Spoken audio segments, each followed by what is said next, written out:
of course, whenever our stenographer's ready, most importantly. All right, good evening. The meeting of the Cannabis Control Board of the City of Jersey City held Monday, May 8th, 2023 at approximately 5:15 in accordance with the Open Public Meetings Act, also known as the Sunshine Law. Adequate notice of this meeting was provided by mail and/or fax to the Jersey Journal and the Reporter. That's one of these comes off, right? The reporter. Okay, Yeah, the all right, so reporter. just the Jersey Journal. Rest in peace to the reporter reporter. is- Yep. All right. Roll call, please. Chairperson Bunny, Here. Vice Chair Cantarero, Here. Commissioner Kaplowitz, Here. Commissioner Sloan, Here. Commissioner Flanagan. Here. Okay. The Cannabis Control Board was created by the Jersey City Municipal Council. The CCB is a result of the council adopting an ordinance. We're not the planning board or the zoning board. Those boards were created by state legislation. The Jersey City Planning Board or the Zoning Board will hear your application as to zoning and land use development issues. According to the ordinance 22-003, the CCB will consider the following factors in its determination to approve or deny your application. 1, the community impact and outreach input. 2, the number of cannabis establishments within close proximity, less than 1,000 feet to the applicant. Just because a cannabis establishment is less than 1,000 feet from your application is not necessarily a negative factor. Each application must be evaluated on the totality of factors and the surrounding neighborhood. 3, hiring practices employed by the applicant. 4, residency of all applicants, owners. 5, applicants' commitment to diversity and inclusion best practices. And 6, safety and security plans. If the board approves the application, the board will issue a preliminary resolution of support. Once the applicant obtains state approval, the applicant must return to the CCB for final approval. The CCB shall provide final written approval or rejection within 60 days. An applicant could obtain preliminary approval from the CCB, obtain state approval, but be denied final CCB approval.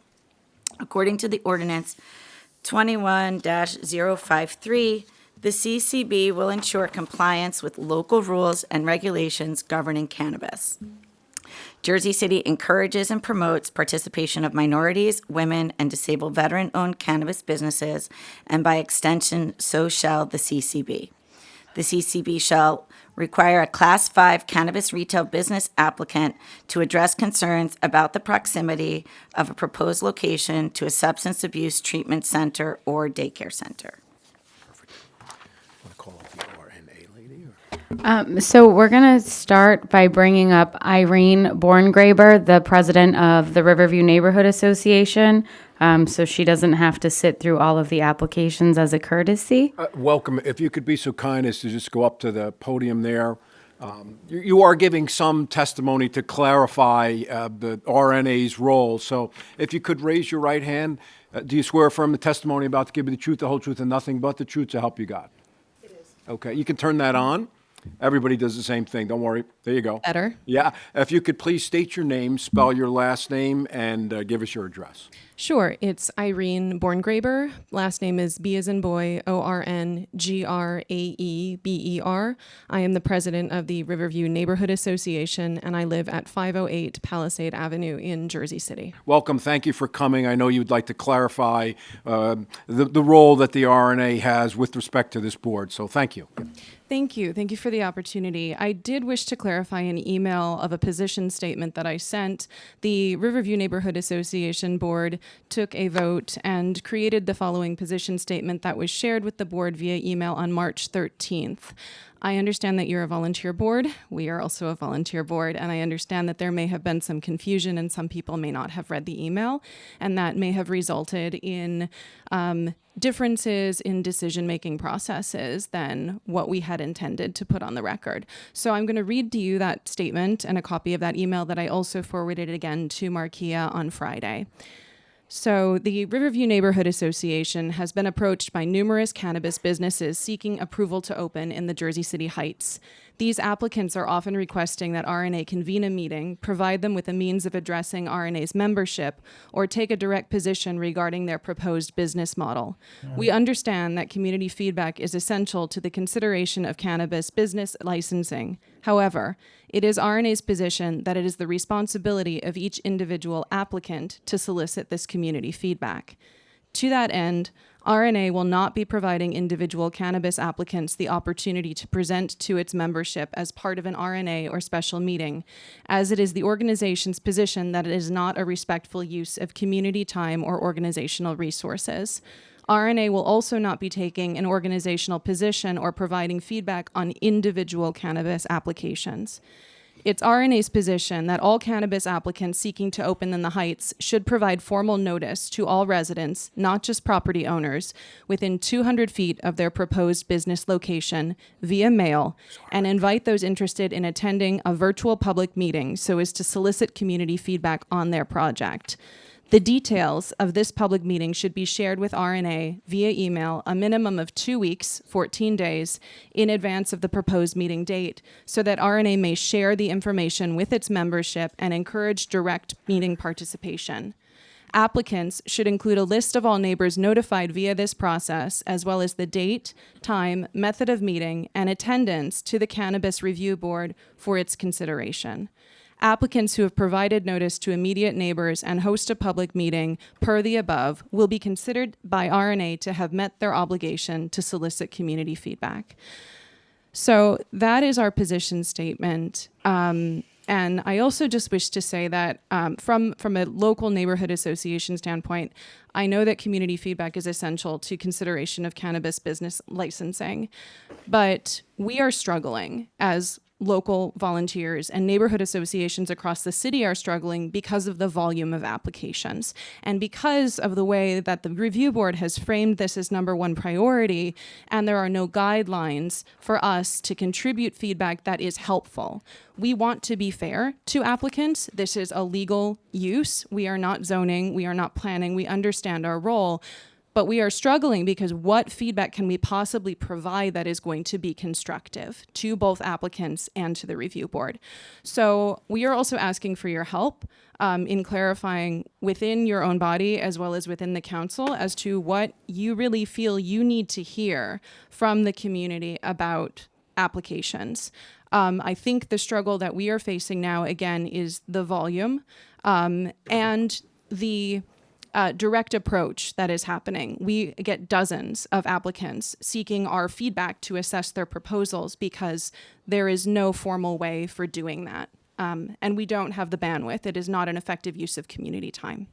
So thank you for listening. And yes, sorry, Jeff. Yeah, and the council is going to start reviewing the ordinance. I would make a recommendation to your organization, neighborhood group. I highly respect that. You should have a conversation among yourselves what you want to see in your neighborhood and email it to us and the council. You know, this is an extremely fluid situation at the point, and I don't think everybody is on the same page. Mm-hmm. So we'd be very interested in hearing what your concerns are and what you would like to hear, and then give you a guidance of how to respond to the Cannabis Board. I will reconvene with the board at our meeting, and I will let the review board know. I think our struggle, again, is that we are a local neighborhood association composed of volunteers who do not necessarily have expertise in cannabis law or in planning or in zoning. And ultimately, the decision whether or not to approve or license a dispensary is not up to us. It's up to the council and the board. So we're looking for help from you to clarify our position, how we can be helpful and be fair and transparent with applications and applicants who are coming to us attempting to open these businesses. Because right now, I think we're wasting a lot of people's time. That being said, I will state on the record that there actually has been one and only one dispensary that has successfully completed our process for community feedback, and that is Altaloon. We have not been approached by any others who've completed that process. Irene, I just From our perspective, a little bit, and at least in the Heights, I do know that RNA is a very active neighborhood association, and you guys have very strong opinions about your park and protecting your park. So I think what we were looking for from you guys is, was RNA opposed? Because this location is very close to the park. There had been one before that was directly across the street from the park.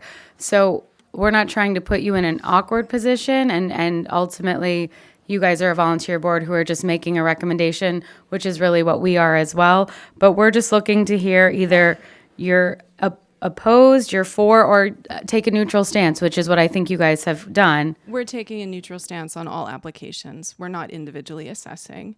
Okay. We are, again, the closest thing that I can say is there is one who has been working with us who has completed the process for feedback review, and that has satisfied our request for community input.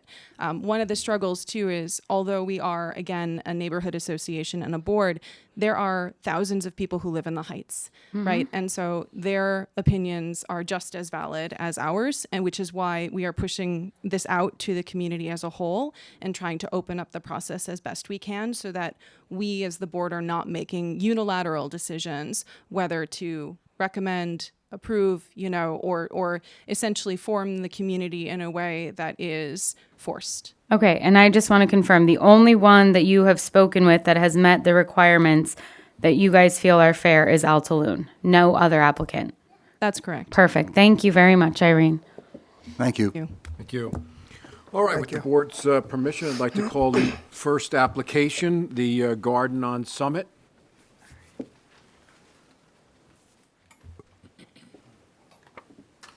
Courtney, are you recused from this, or? Maybe you may not be recused, but you just can't vote because you didn't hear the first? Yeah. So the first one is the one we denied, and then the second one that came back, which, They've come back let's- twice. Yeah, well, But she okay. wasn't here the last time. So you can't vote. You can hear it, but you can't vote. Okay. Good evening. Put your appearance on the record, please. Of course. Good evening. My name is Jennifer Cabrera. I'm an attorney with the law firm Vicente LLP, and I'm here on behalf of the Garden on Summit LLC. Where are we? All right. So this is the third time that the garden has been in front of this board. We were previously here on February 6th and March 27th. You've already heard a great deal of direct testimony from this group. A great deal of evidence has been submitted on the record. My purpose here as their attorney is really just to recap what you've heard to date, because I know you hear dozens upon dozens of applications, so I'd like to just have it be fresh in your mind. And I promise I will not take long. Okay. So, the Garden on Summit proposes to open a Class 5 retail dispensary at 510 Summit Avenue in Journal Square. I want to recap the team real quick. The Garden on Summit is a certified woman-owned business. It's also a family-run business operated by Cindy Rothstein and her husband, Steve. They're both lifelong residents of Bergen County. They're not West Coasters looking to move in and take over the Jersey City retail market. They're also not multi-state operators squeezing out the little guy. This is a married couple with adult children that has a proven track record of running retail businesses with complex logistical needs. As you heard in testimony on February 6th, they ran a UPS-style shipping store called Box It Up for many years out of Montvale. They also ran a wholesale industrial packaging business, which they eventually sold successfully. Cindy was the general manager of these businesses and ran the numbers. She has a degree in finance and will be the CFO of Garden on Summit. That's typically her role at their businesses. She also oversees hiring, training, and day-to-day management of the business. She owns 96% of this business, and that was provided in an April 3rd update to the ownership information. Her husband, Steve Rothstein, is the director of operations. He found the property at 510 Summit, got it under contract, and as with past businesses, he'll work with suppliers to source products and oversee sales and inventory. He and his wife wanted to find a local partner, and they found a very strong one with Alexandria Fonseca, known as Allie. Allie is a real estate agent who was born and raised in the Journal Square neighborhood. She owns 4% of Garden on Summit and intends to be a hands-on owner. She's working with them as their director of communications and liaison to the community because she grew up and continues to live very close to this property. She'll be involved day to day in strategic marketing and growth of the business. I do just want to say, Allie is very involved in her community. She has a lot of strong connections. She's entrepreneurial. She's a go-getter. And I just want to make the point that as an owner of this business, she's committed to its success. And I don't think anyone is in a position to question her choice to choose a business to lend her name and her goodwill to, because she has built up a lot of goodwill, and she's chosen to lend it to this business. So I want to move on to what are the grounds for denial, and I'll be very quick. I'm not pontificating here. So the cannabis ordinance doesn't specify how you can deny an ordinance or deny an application for retail. That doesn't mean, of course, you can't deny an application. That would be absurd. But there are grounds for denying a consumption lounge. So let's assume that they're the same. There it says you can deny an application for good cause. Good cause means you don't comply with the provisions of the ordinance or regulations. So I want to just reiterate a point made by Commissioner Kaplowitz at the March meeting, that it's wrong for an advisory board, such as the Cannabis Control Board, to arbitrarily deny an applicant and to move the goalposts. So if we're denying an applicant because there are too many dispensaries, when you go on to approve other dispensaries, that's arbitrary. This isn't a requirement found in the ordinance or regulations, and that standard hasn't been applied to other applicants. So has the garden met the objective standards of this ordinance?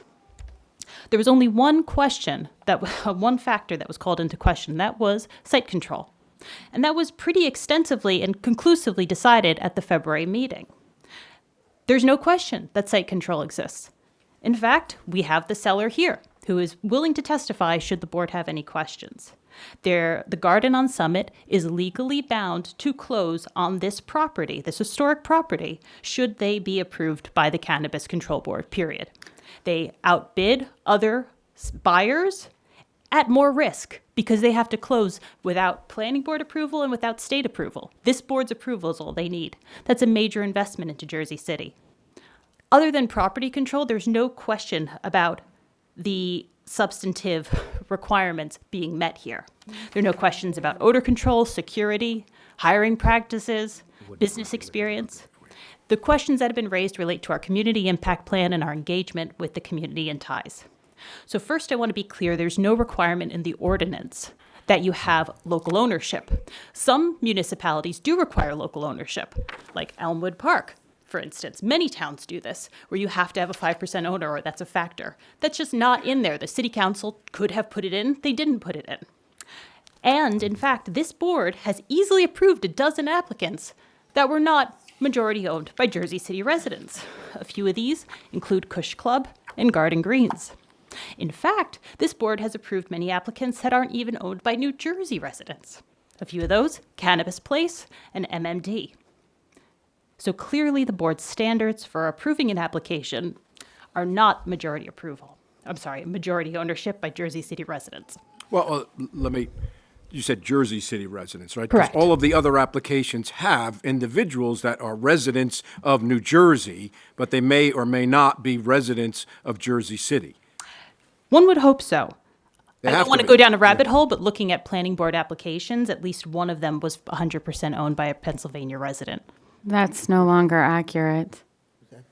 That was Cannabis But, Place. yeah, they changed, yes. Oh, there is a 5% ownership by someone who lives in either Jersey City But or... we're not here to discuss other applications, so absolutely let's not. focus on your application. Wonderful. Another theme at the last two meetings has been about locating a dispensary in a historic building.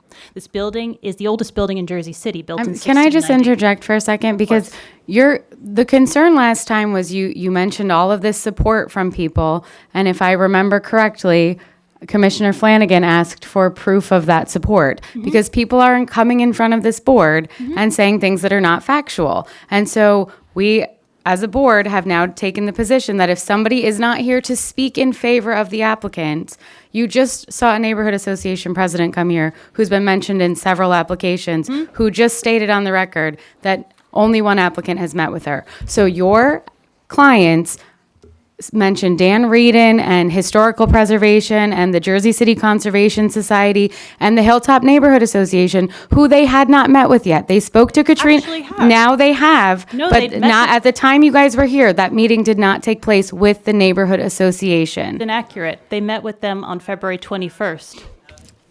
Quiet, please. Yeah, they're here and they can speak, but. That's fine. Can I continue? I will You can, talk but about you're these saying things that are issues. not accurate. We asked you to I come was back just with speaking letters of about support. Cannabis Place, and that was accurate. You have to- So I will One at a continue time. with letters of support. So If I may. Yeah, please. Okay. One at a time. First, for the stenographer's sanity. Second, for the record, so that I don't get screamed at if this winds up in Hudson County Superior Court.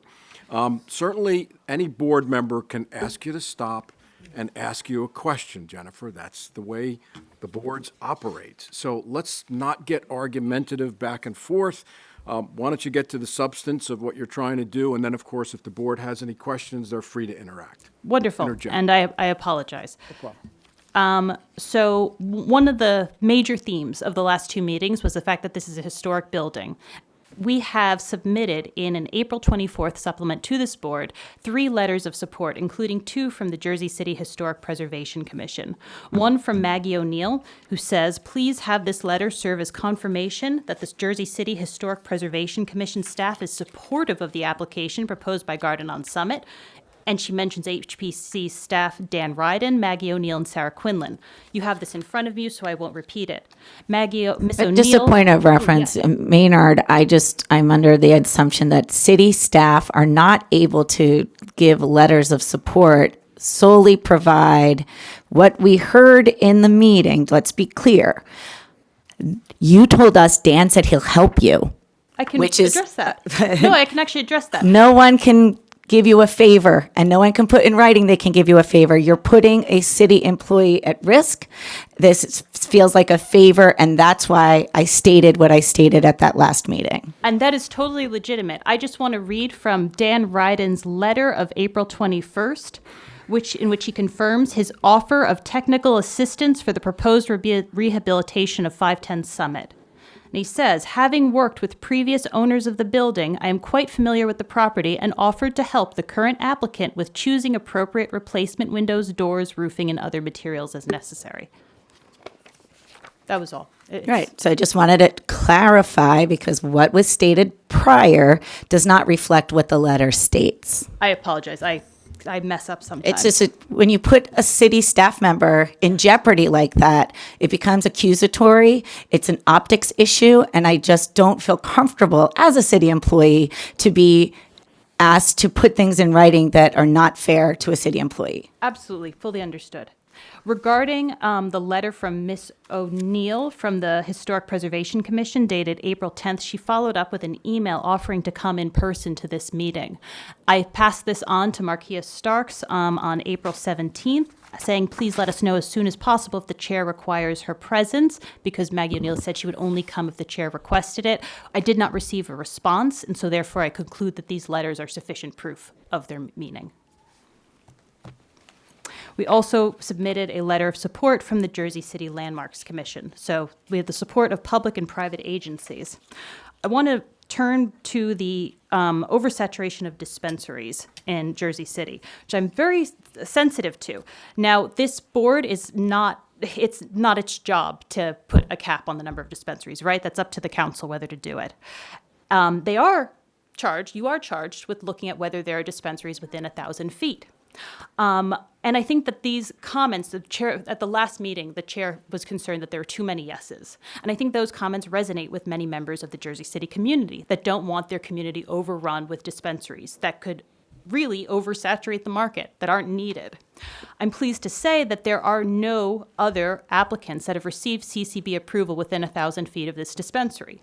The 3 closest are Golden Door Dispensary at 638 North, which is over 1,148 feet away, Neon Heights at 535 Newark, and MMDNJ at 655 Newark. Now, these are 3 groups that are all in close proximity to one another and have been approved, but fortunately, none of them are within 1,000 feet of Garden on Summit's location.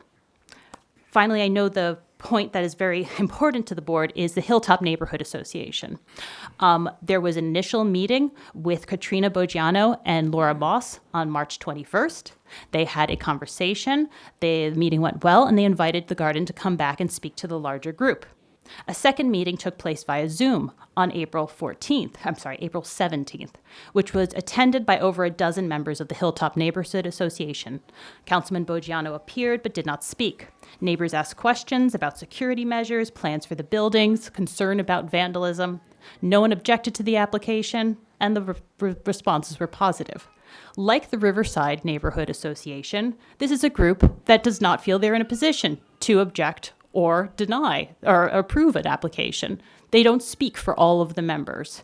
So they have provided a letter indicating that the garden has been informative and answered their questions that have been provided, and neither objecting nor supporting.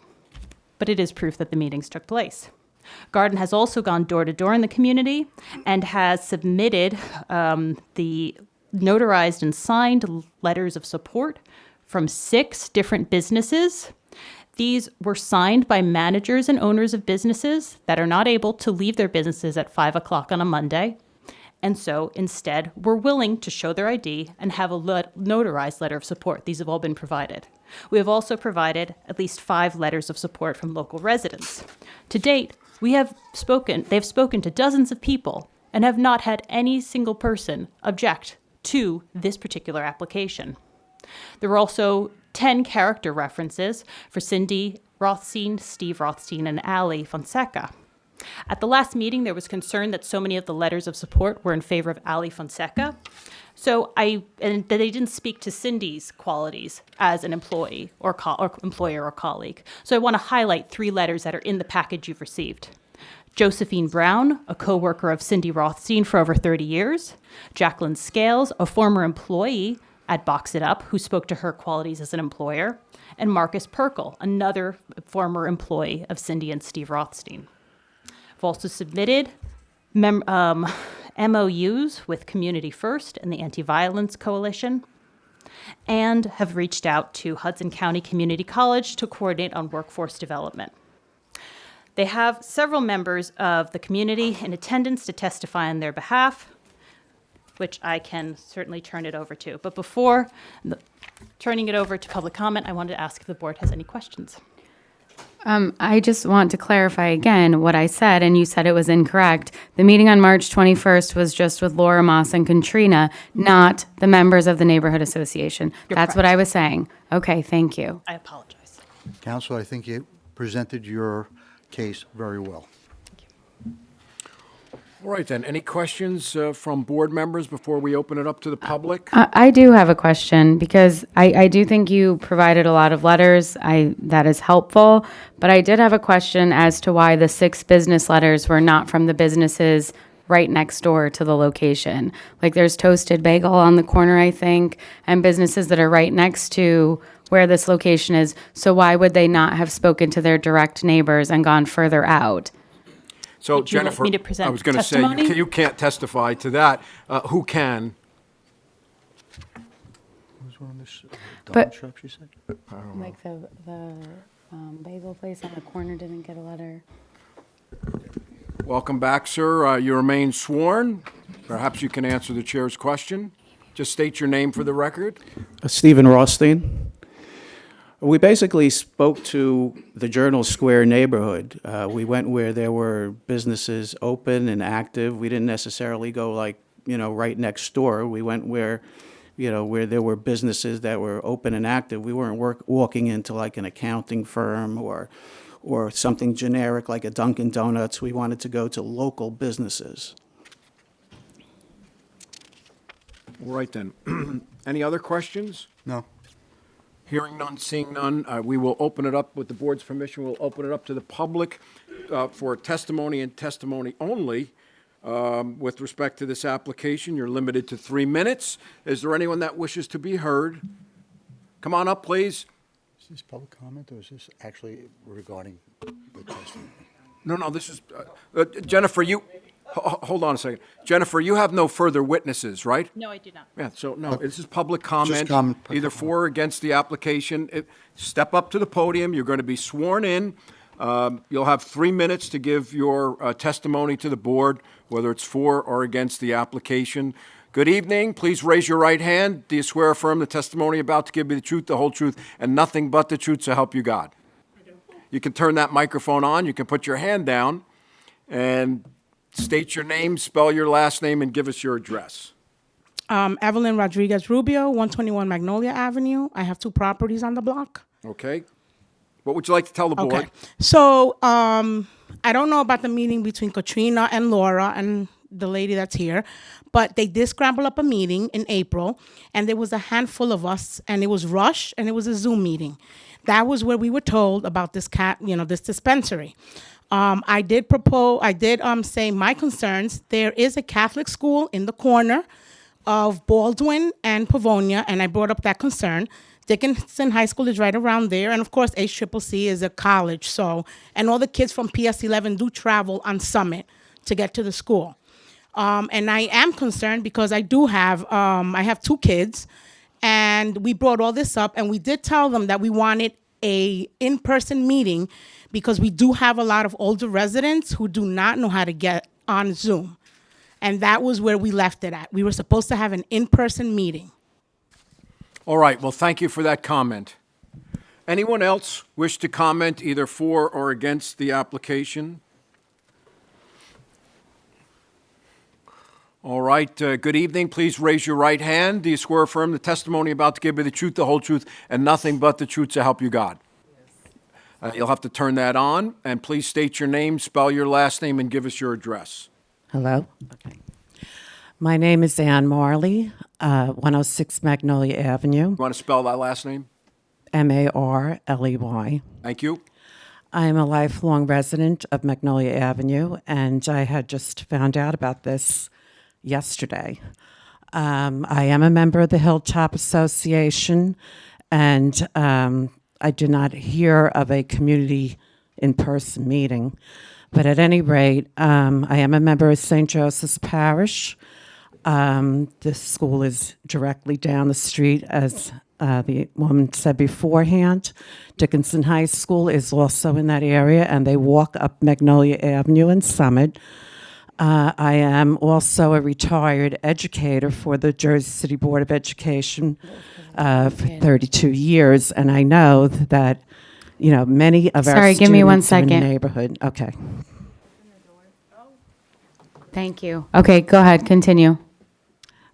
Okay. Our neighborhood has been under a lot of stress with construction, large skyscrapers, if you want to call it. There is no real businesses in the area that are for purchasing food, like little markets.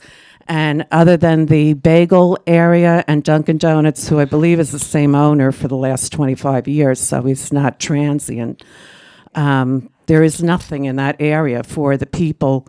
And I also am very concerned about the Summit House, which was built in 1660. And it's a travesty that the city isn't doing something with an historical building to preserve it for its integrity. I feel that that is very important to our neighborhood and our whole city, and I'm not in favor of this. Thank you. Thank you. Anyone else? Would you please raise your right hand? Do you swear or affirm the testimony about to give you the truth, the whole truth, and nothing but the truth, so help you God? I do. Okay, please state your name, spell your last name, and give us your address. So I'm Rachel Sieg. I am at 321 Baldwin Avenue in Jersey City. How do you spell your last name? SIEG. I'm actually the executive director of the Historic Downtown Special Improvement District. I'm not here for that. I'm here for Allie. Allie is a great person. She works for Coldwell Bankers downtown, and she's my neighbor. She will only do well for my town, for up the hill. As far as the neighborhood associations, I can tell you this: there's only 3 or 4 people that come to these neighborhood associations. The bagel shop on the corner, the new owners, I think, have been there for 5 or 10 years, and they don't speak any English. But Allie is a workaholic. Every person that I speak to says that she is incredible. She's been my neighbor for 15 years, and I've seen her grow every single day. And for me to come here on behalf of Allie and not the historic downtown, I think says a lot. So I just want to say I approve this for my neighborhood, for the Hilltop. Thank you. Anyone else? Good evening, sir. If you could please raise your right hand. Do you swear or affirm the testimony about to give you the truth, the whole truth, and nothing but the truth, so help you God? Yes, I do. Please put your hand down, state your name, spell your last name, and give us your address. My name is David Genao, Genao. I'm a lifelong resident of Jersey City. My address is 65 Hopkins Avenue. What would you like to tell the board, sir? In regards to this dispensary being opened, I feel like it's a excellent location. I don't know if anybody has served in the military. My brother served overseas, and for many years he was deployed. Now he suffers from PTSD heavily. He uses his medication, but he also tells me that using medicinal marijuana helps him just go about his regular daily life. He says that the medicine, while it contains his anxiety and everything else, it doesn't allow him to relax and just enjoy regular daily activities, playing with his son, going out to get a meal, just simple things of that manner. And while I understand that a lot of people feel like this building is historical, I feel like if you can use it for a location that will help people, because I know my brother isn't the only veteran around here that suffers from these things. I know there's a lot, and they stay quiet. You know, they feel like, oh, we really can't talk to anybody about stuff like this. But they use the medicinal marijuana or cannabis products to sleep, to help them enjoy a meal, just to relax in general. I feel like this would be a really good project just for the community in general. Thank you very much. Thank you. Anyone else? Come on up.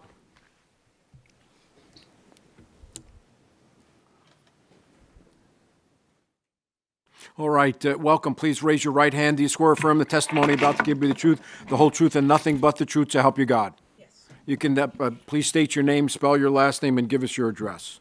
My name is Nilvia Bergonio, How do you spell that? Bergonio. And your address? 107 Magnolia Avenue. What would you like to tell the board? So I understand what the person that came in front of me said. My only concern about the opening of cannabis, yet another cannabis dispensary in Jersey City, is that, if I'm not mistaken, there should be a park allotted to be right behind that location, correct? So this is not typically an opportunity to ask questions, but I'll if the board members clarify. wish to It's- respond, sure. The park will be where the county administration building is, which is 567 Newark. So the current courthouse, the Brennan Courthouse, will stay, but that the administration building will be knocked down, and that will be where the park is. But just to be clear, all state laws do not allow smoking in parks. So I just to be understand clear. that. I will understand better that if there were some enforcements in Jersey City. Sometimes you guys want to do the right thing, but there's not enough informants to get everything done.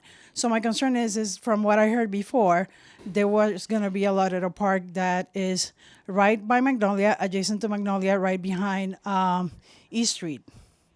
So if that's the case, and if that's still a plan, Is it a different park? yes. What she's talking about, next door to the old Summit House, 510, the property was sold, and they're producing a 40-story building. And part of the requirement was behind that building, going down about 3 streets, I think, which runs parallel to the cut for the path and dead-end streets, that the developer was required to take that property and create a park. So in order to do that, there's no lobbying on this dispensary, correct? People Excuse me? cannot smoke. People cannot smoke on this dispensary, right? This So- dispensary is not allowed to have smoking. Correct. So and you everybody's can't smoke gonna in go a to the park. Where no, it no. is illegal to smoke. I understand that, but things are not all the time enforced in Jersey City. I hate to say that. I live here. I am a long-time resident, And even to like park my car or to find an EV spot is a problem. So how am I supposed to understand that for the kids that are living in that area, this is going to be enforced when everything else sometimes is difficult to enforce? Okay. So, yeah, this is not an opportunity to ask the board questions. This is Okay, your sorry. testimony. Explain to us why you like or dislike the Well, application. that's why I dislike it. You have 15 seconds. Thank you for your time. Thank you. Thank For your you. testimony.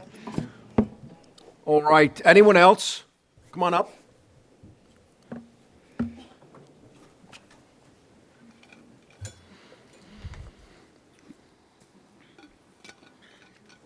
Good evening, sir. If you'd raise your right hand, do you swear or affirm the testimony about to give you the truth, the whole truth, and nothing but the truth, so help you God? You can put your hand down. Please state your name, spell your last name, and give us your address. I'm loud. It'll work. It'll work. Hello. My name is Edward Gentile Jr. How do you spell that? Gentile. Thank you, sir. Your address? Okay, I'm a lifelong resident of Jersey City. I attended St. Joseph's Address? Grammar School. Excuse me. You have to give your address. Oh, I'm sorry. 93 Courthouse Place, Jersey City. I'm a lifelong resident of Jersey City. I attended St. Joseph's. I'm a member of St. Joseph's Parish. I've been here 50 years. My grandfather bought the house in the 40s. My father bought the house, and I'm the current owner. Now, for the record, I'm anti-drug. I've never did a drug in my life. The whole marijuana thing it's beyond me. But new times, different attitudes. People are seeing you can use it medically. So I'll go with the flow. Now, I'm not all too keen about smelling it everywhere and seeing it everywhere. But if it's done controlled, with respect and class, I'm all for it. Now, it's my understanding that these these dispensaries, even though Dickinson kids walk by there, even though children live in the neighborhood, no one can just walk into a dispensary. No one's going to be peddling. If that woman is in charge of running it, she'll do a hell of a job. Excuse my French. She's class personified. She knows how to handle things. She knows how to do the right thing. She knows how to do the moral thing. Everybody knows her. She'll do the right thing. So. All right. Thank you, sir. Appreciate that. Anyone else? Hearing none, seeing none, we'll close the public portion of the meeting. Anything else you wanted to add, Jennifer, before the board deliberates? Would it be possible for Mr. Rothstein to just go over the meeting with Hilltop? Because I believe there was an offer made to speak to them in person. Yes. We closed You out. know, I want to understand what was promised, because the Hilltop Association did just come up and say they promised them an in-person meeting, and the meeting never occurred. So Okay. let's Okay, so- understand why. So the first meeting we had was on the phone with Katrina. It was either phone or Zoom. Katrina and Laura Moss. And basically they couldn't rally the troops at that time. So they said, we'll talk to you, and then we'll get a meeting together. The earliest they could get the meeting together was when we had the second meeting. We offered to do any meeting, whether with them in person or with the whole group in person or Zoom, whatever they felt was best for their group. They chose Zoom. That's how we did the meeting. Just for clarification, the people you talk to, are they the leaders, the executives of Hilltop? Yes, Laura and Katrina, we understand, are the Okay. directors of the group. But also members attended. Also members, there were about 12 members, and the councilmen were at the Zoom meeting. Okay. All right, then. Anything else, or that's your case in chief? That's All all. right, back to the dais for discussion, comments, Oh, deliberation. Can I make a motion to go into, what do we call it? We haven't. work session. Work session. Oh, work session. Is there a second? Second. All in favor? Aye. Any opposed? Just a work session. There's no give and take between either the public or the attorney or any of the applicants. This is simply for the board to go back and forth. Sometimes they have questions and we kind of break those rules, but back to the board. So I'll start it off. Go ahead. This is our third meeting with them. The first meeting, we had questions regarding neighborhood involvement and business involvement. The second meeting revolved more around the historic use of the building and can they verify that they've spoken with the city and having support. At this point in time, I think that they've met all the qualifications of the ordinance and the state statute and the comments from our board. So, in my opinion, it should be approved. So my concern is that this is the third time they're back, and they still. Now the neighborhood's here complaining, saying that they're unaware. And my concern about this is the oldest building in the city of Jersey City, and you guys already know I feel there should be a notice requirement because my concern with this is it comes to us, nobody knows it's here, and then we approve something without hearing from the neighborhood, and it is a concern for me. I do believe Ally is a tremendous person. If Rachel came and spoke for her, I have tremendous respect for Rachel, so that does carry a lot of weight. But I still am stuck on this neighborhood issue because now people are here saying they have a problem with it. I didn't know there was going to be a park directly behind it. That's news to me. And I still feel like this isn't a new building. Like, there's historic significance here.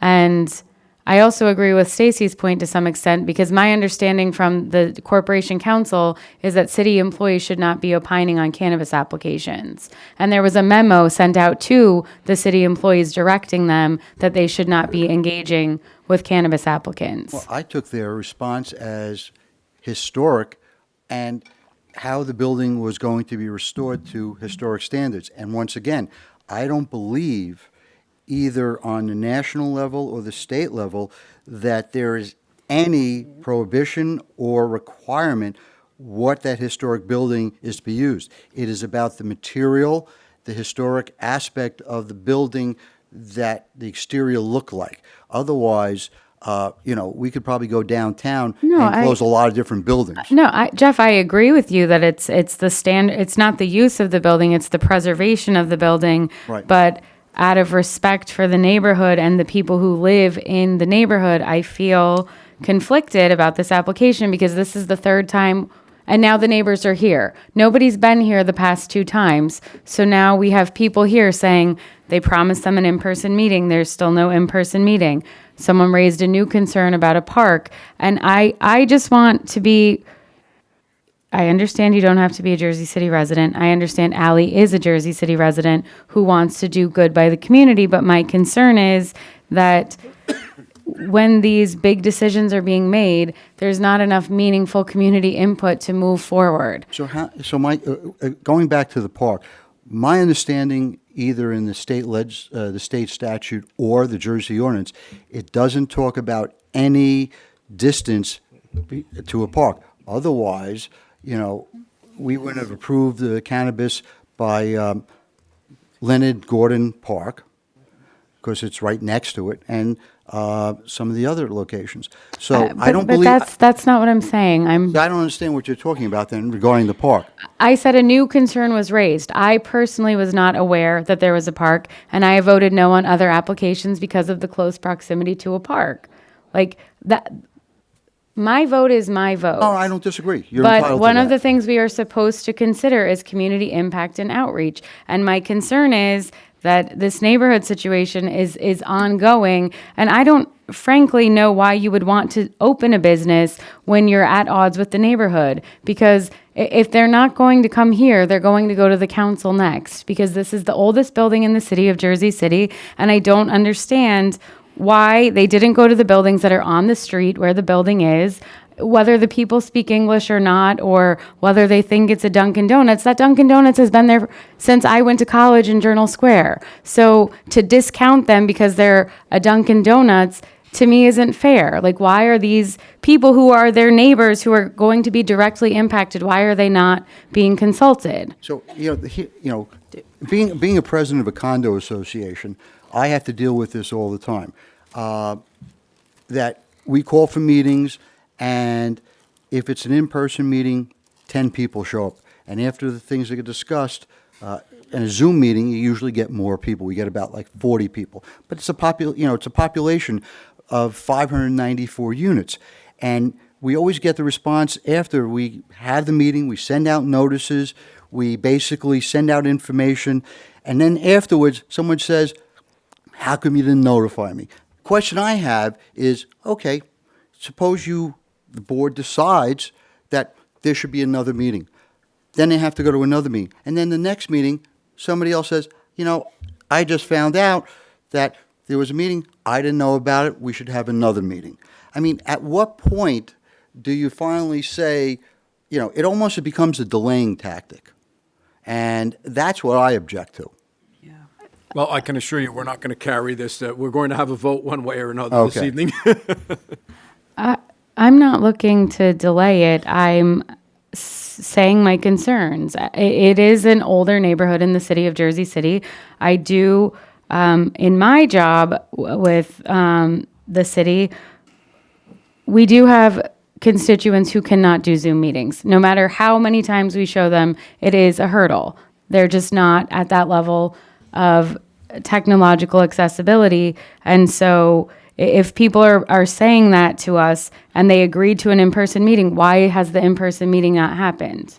I mean, we haven't been here since, I think, when was the last time we were here? It was the 27th. So why in the past 5 weeks was there not an in-person meeting with the Hilltop Association? If you're asking me, we offered it.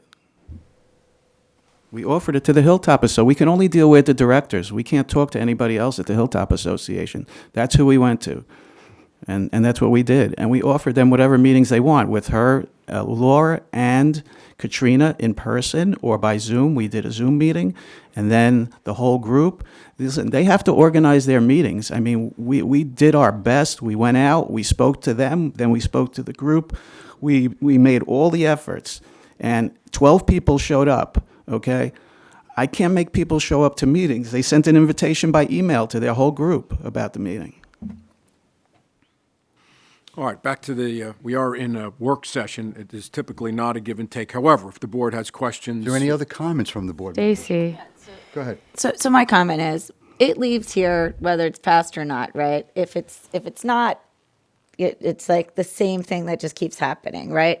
If it goes to the council, all the council does is yell about how we did a disservice and we didn't care about the history of the city and we didn't care about the people's vote because more people will show up at a council meeting than here, right? So it's like either decision we make, it's always a problem. So my response to that yeah. is the council has been notified numerous times that their ordinance is deficient. Correct. And we should not be taking all the grief on this. Our focus is that an applicant has to come to us. They have to abide by all of the application. Any comments that we make and request either, carry it and ask them to come back with that information, then we vote on it. If the council doesn't like it, let them fix the damn ordinance.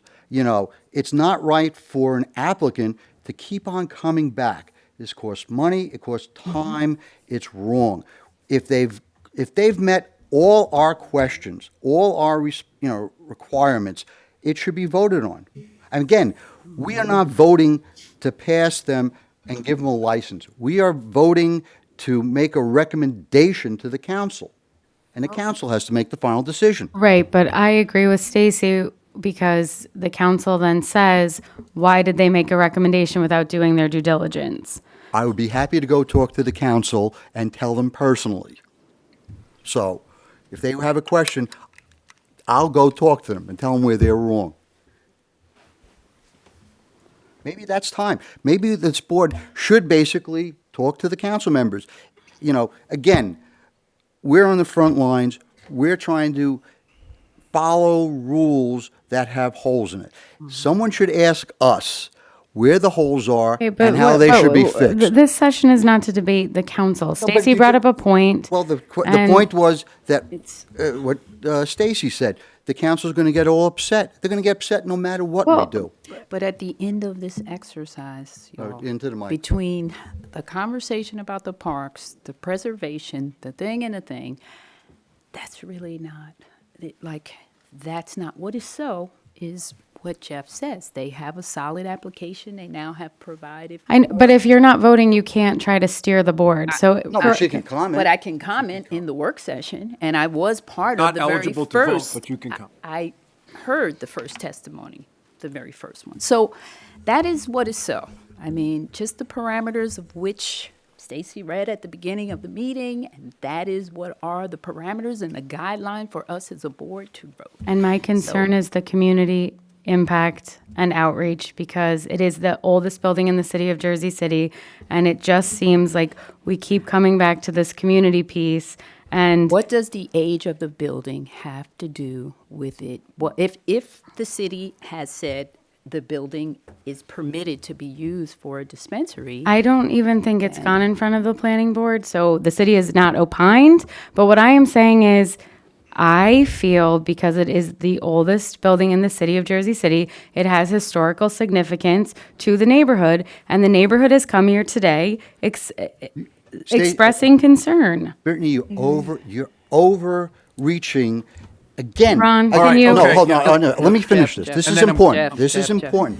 You're overreaching in the fact that there is nothing in the state law or the national law regarding historic buildings But that's not what I'm overuse. saying. I'm talking about community input. So So the community has no input on how someone utilizes their building. This is called community, property yeah, rights. correct. Community And if they're impact and buying the output. building and it's property rights that they can use it for any kind of commercial use, you cannot limit them. I'm not, based on that.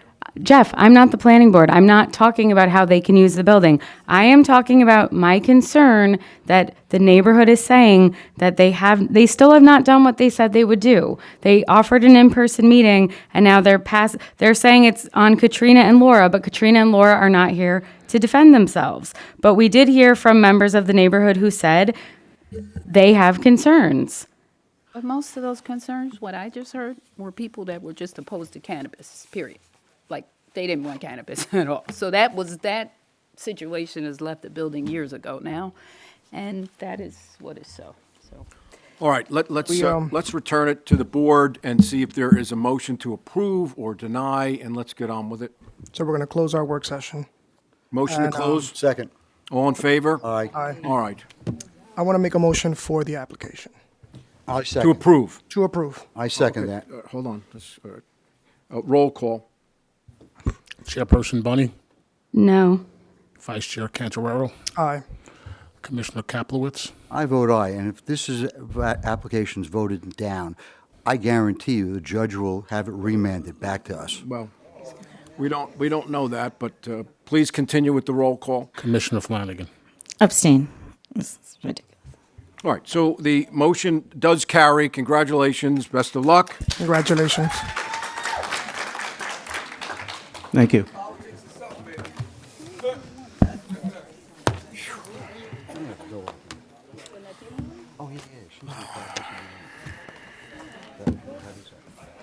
All right, the chair did give permission to slightly, we still have a meeting, folks. We can carry the conversations outside. We're going to slightly adjust the agenda, and we're going to call Altaloon first, followed by Retreat. That was a request from Heather. Where are you, Heather? Okay. So CCB 26-60, Altaloon.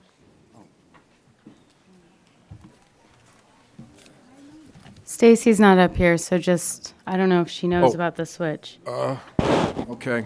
Hold on 1 second, please. Good, how are you? Thank you.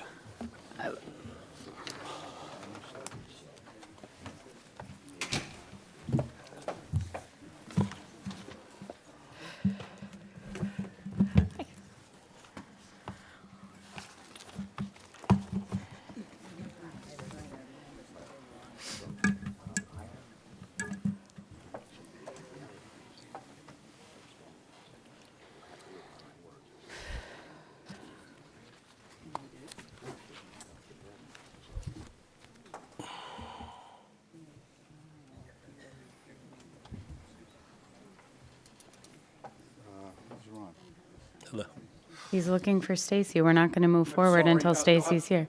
You'll have to give us a few minutes. I'm looking for Commissioner Flanagan. Totally fine.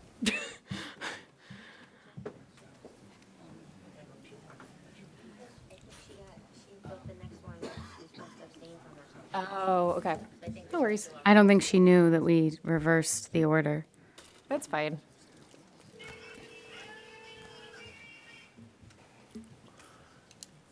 Well, her phone is here then.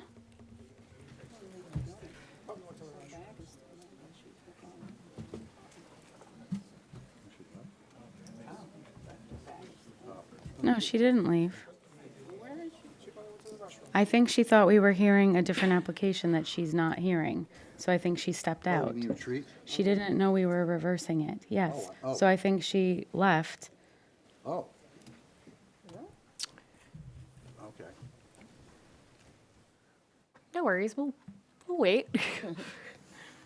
I don't blame her. It's a really beautiful day outside.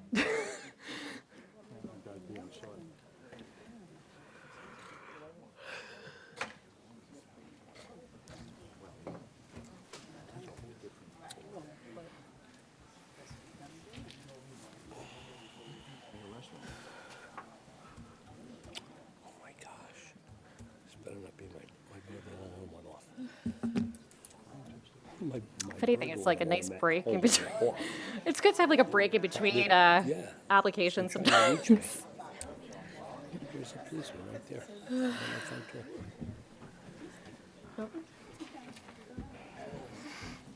I thought we were listening to another one, and I had to make a call because it's caucus. Like, my staff are dealing with Should something. we just make a motion now that we're not going to? Starts at 4. How come we're not hearing it? Sorry. No, they've changed it so that people that don't like to work overtime get to. Somehow they'd have to go to the park. So why are we going to make? Oh, Well, do you want to go tell? it's them? okay. Well, we agreed on. It's okay. Thank you. Just tell them now. Just run out and tell the attorney.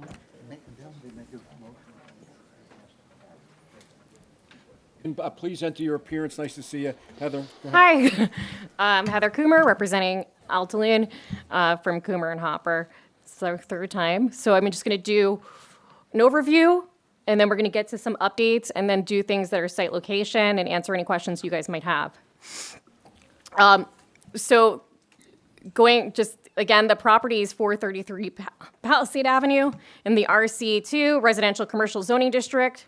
So far, the hearing dates were, just to give you a recap of what happened, February 27th, they were denied based upon the location of 288 Central Avenue. And then April 10th, it was adjourned to this hearing and a question of what happened in the transcript. Yep. So hopefully we'll get a confirmation on that. And so we'll go from there.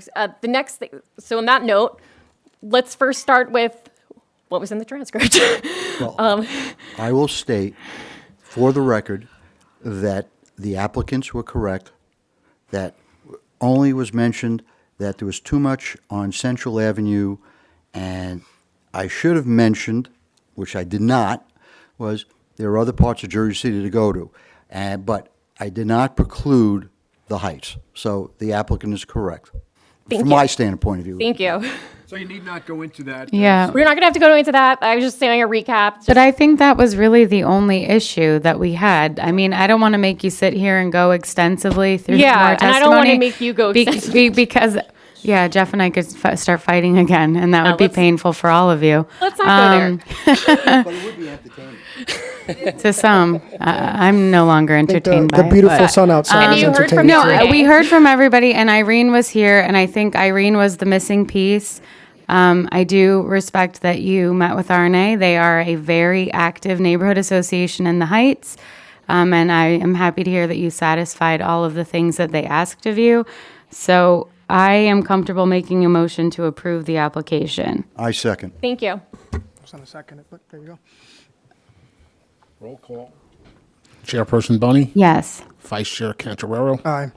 Commissioner Kaplowitz, I stand by my words. I vote yes. Commissioner Flanagan. Yes. Well, that caught me off guard. Did we ever have any public comment on this application? We don't typically Actually, just run yeah. into a motion like that, so. All right, I'm going to, was there anyone that wanted to speak either for or against this application? You need not come up for. You need not come up for. Okay, well, Hughes Standen is here, and he gives the thumbs up. All right. Okay. Sounds good. Thank you. All right, motion carries. Congratulations. Thank you, guys. Have a good night. I think we did a record Thank here. you. Thank you. I think you Third did. time's a charm. All right. Did you vote on this? Or you I had to should have abstain? voted because I heard the first part of this, and I voted on the last one. This is the last. We had the extensive debate about the heights. Right. So you they can't vote. came- Okay. They came back. They came back last. Right. Jeff. That's good. I felt so bad about denying them the first time. because Yeah, me their too. paperwork was really Oh, good, right. and they only because. All of the right, so centralized- my understanding is that Bartholomew Farm, CCB 23-61, the board is going to be making a motion to carry it to the next meeting. You can quickly enter your appearance into the record, and if you note if you have any objection to the board's request for an adjournment. Sure. Good evening, Madam Chair. I don't think the mic is on. Green light. Green light means go. Good evening, Madam Just Chair, good evening, Commissioners. Brittany. Good evening, Gerard. Gerard Pizzillo from Genova Burns on behalf of the applicant. We agree to carry this application to the next available hearing. Thank you very much. So I make a motion to carry. Second. Do we know what date? Our next meeting is May.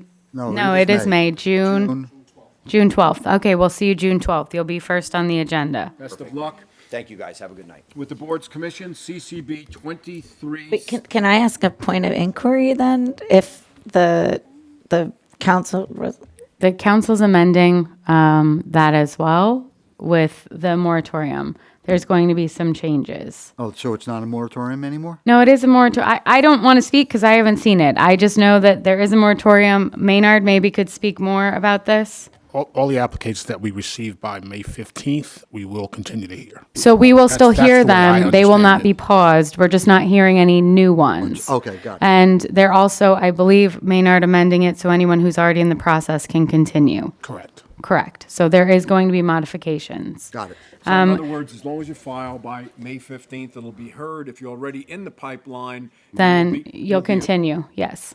Okay. Yep. Okay. I'm So sorry, you can call it. Stacy and I are just gonna step off. Which one are we doing? CCB 23-58 retreat. Retreat, okay. All right, you've got double duty this evening. Now, right? All right, when you get situated there, please enter your appearance into the record and just give us a brief overview as to what the board will be hearing this evening.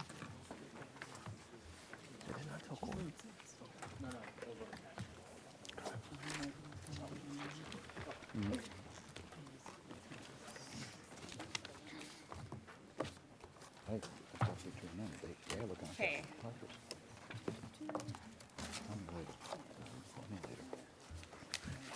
Sorry, I'm just getting together my notes. Don't worry about it, I'm doing the same thing. The last one caught me off guard. I didn't even get my file out. I know, right? I'm like,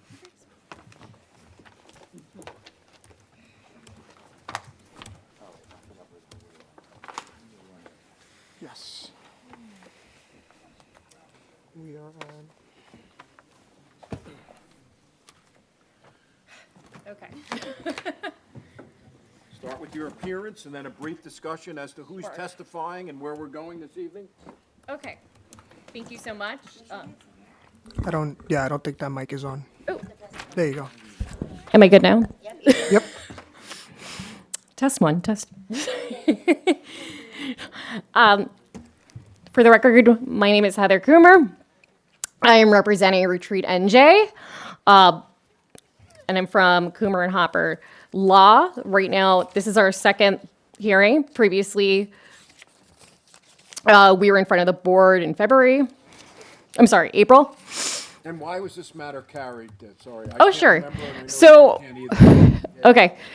So the application was carried because there was critique about the ownership as well as community outreach of the ownership not having enough people from New Jersey and Jersey City, and as well as not a diverse enough different community outreach. So that is what we took. And from that, we are going to solely focus on that. And if you have any questions on other items, more than happy to answer it. Again, don't want to waste the board's time of like repeating things that already were told. So today we're just going to focus on what we took and how we improved the application. So First witness. our first witness is going to be Natalie Benson, and then we're going to have Alex Santiago. After that, there might be switching off and on, depending on the question or what information we're going to be talking about. And just some sort of background, this is the application on Grand Street, 656 Grand Street. It's in the Morris Canal redevelopment area. Previously, the ownership consisted of mainly, I believe it was 5% Alex, and then it was about 95% Natalie.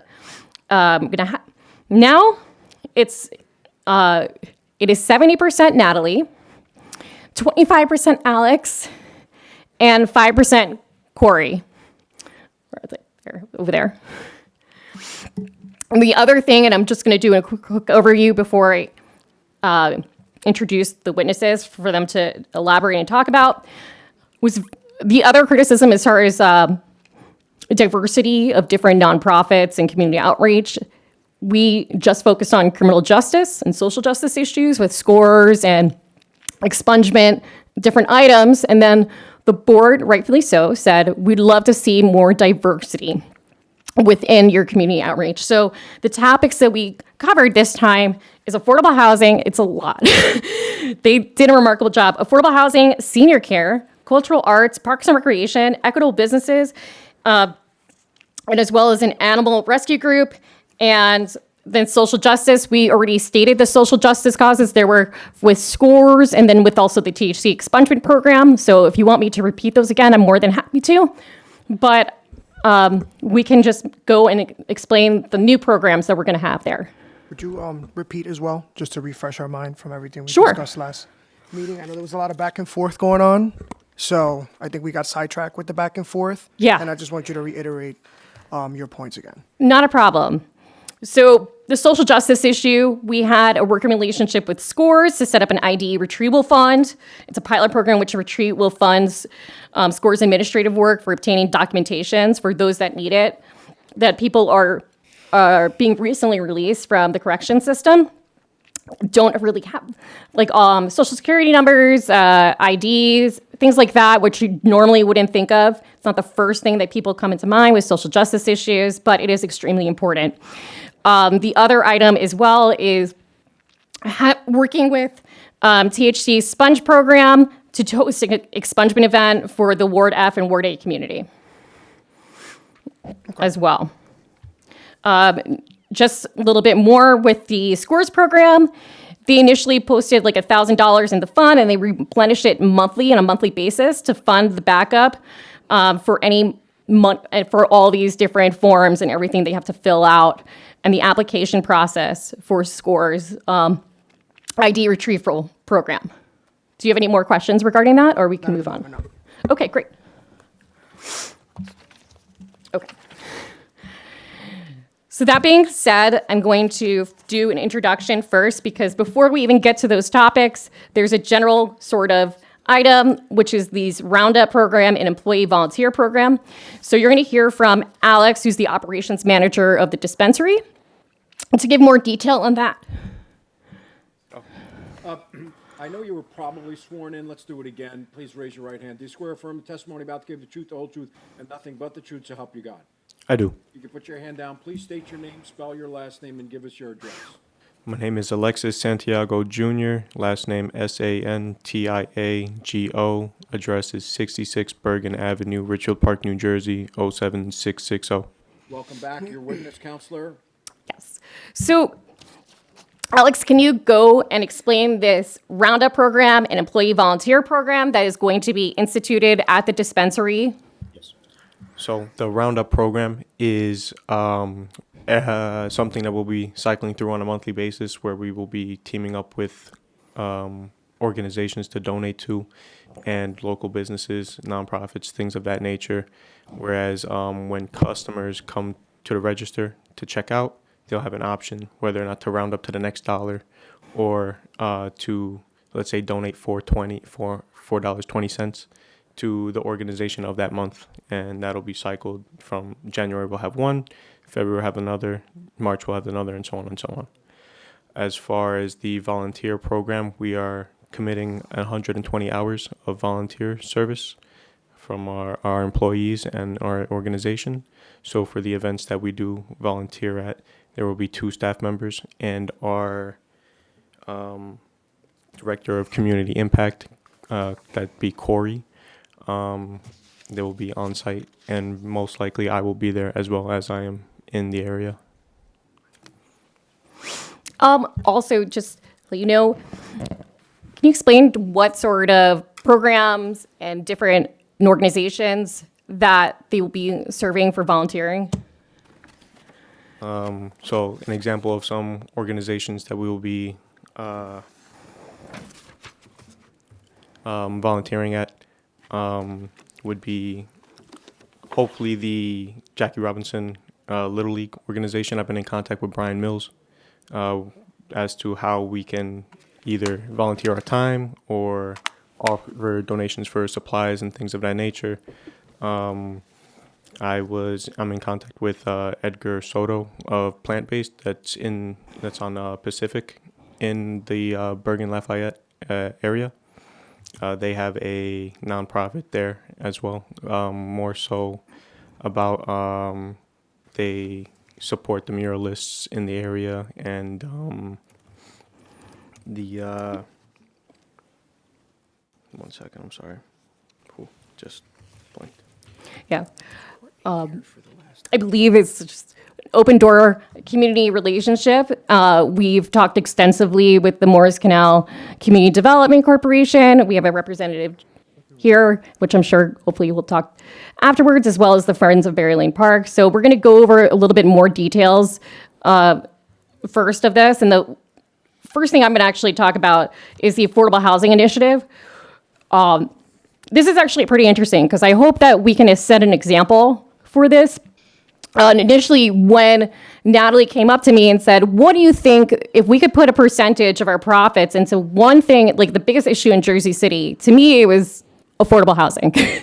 So since then, I've worked with and contacted with Gigi, and then also, if you know her from community development and the housing, so to set up a system where that percentage goes to the Affordable Housing Trust Fund, much like you would do with a developer agreement that they say they promise a certain amount of affordable housing, or like a donation to affordable housing. So I hope that this kind of catches on.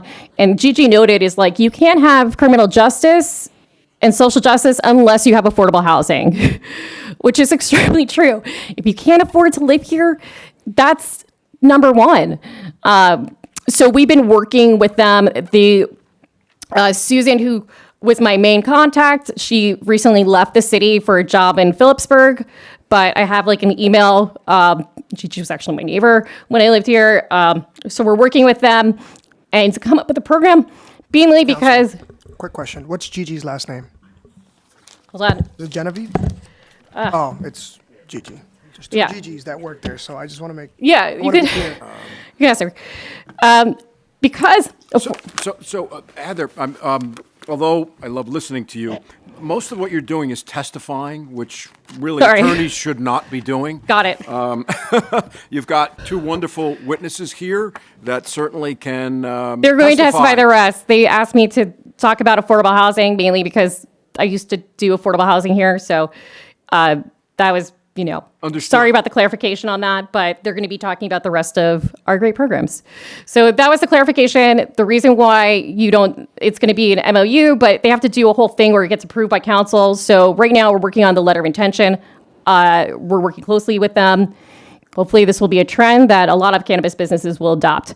That being said, I'm going to kick it to Natalie, who's going to go through our senior outreach program, cultural arts, and a dozen of other programs as well. So Natalie, I know you were sworn. Let's do it again. Please raise your right hand. Do you swear affirm the testimony about to give the truth, the whole truth, and nothing but the truth, so help you God? I do. You can put your hand down. Please state your name, spell your last name, and give us your address in Andover, Massachusetts. Yes. Natalie Benson, Benson, 7 Lea Way, Andover, Massachusetts. And just to clarify, are you still the 95% owner? I'm not. I'm 70% now. We changed up the ownership. And what's the split now? Who has the other 30%? 25% goes to Alex, and then 5% to Corey Garriga, who's Okay. our community outreach director. And Alex is in Richfield. Yes. Richfield Park, excuse me. Yes. Richfield Park. Okay. All right, your witness, counselor. Sure. Natalie, can you care to go over the other programs for the different topics that you're going to be doing with the dispensary, or hopefully proposals that we'll be doing? So I first want to say from last meeting, we really took what you said to heart about being involved with the community and actually knowing our neighborhood and making sure we're benefiting the people that live there and not just throwing money at an issue. Like, we are genuine people, and I hope that this comes across that way. And we hope that this is an open conversation that we can hopefully better our application to serve the people best. That's really our intention here. But to begin with some of our additional outreach efforts, we mentioned the 3 programs to start, and then we reached out to Meals on Wheels, and we are going to be doing a monthly donation to them, which is a senior. To go back to the Affordable Housing Trust, we hope that in year 1 that we will be able to donate 1.5% of our profits, and then potentially raise that up to 3% in year 2. With our senior outreach efforts, we reached out to Meals on Wheels, and we have made a monthly commitment as of now to give 500 meals a month, which is about $625. So we hope to keep that up and, do that on an ongoing basis. Our commitment is definitely to them. My grandmother had Alzheimer's. She was someone who benefited with, someone being able to give them their meals, and I just see the value in a program like this for sure. Our next outreach effort is with the cultural arts. We, obviously getting to know the neighborhood a little bit more, and I'm still actively doing that. You can see that there's beautiful murals all around Jersey City. So that was something that really interests both Alex and I. And we spoke with Brooke Hansen of I just don't want to butcher the exact name, Jersey City Cultural Affairs Mural Arts Youth Program. And, we found that they have such a network of opportunity for namely kids that are involved with the arts and potentially with murals and all of that. So we found that if we can communicate, or if we can work with them in a way that we're mentoring the youth and hopefully, maybe donating some art supplies, we also are exploring the opportunity of potentially donating a mural in the area.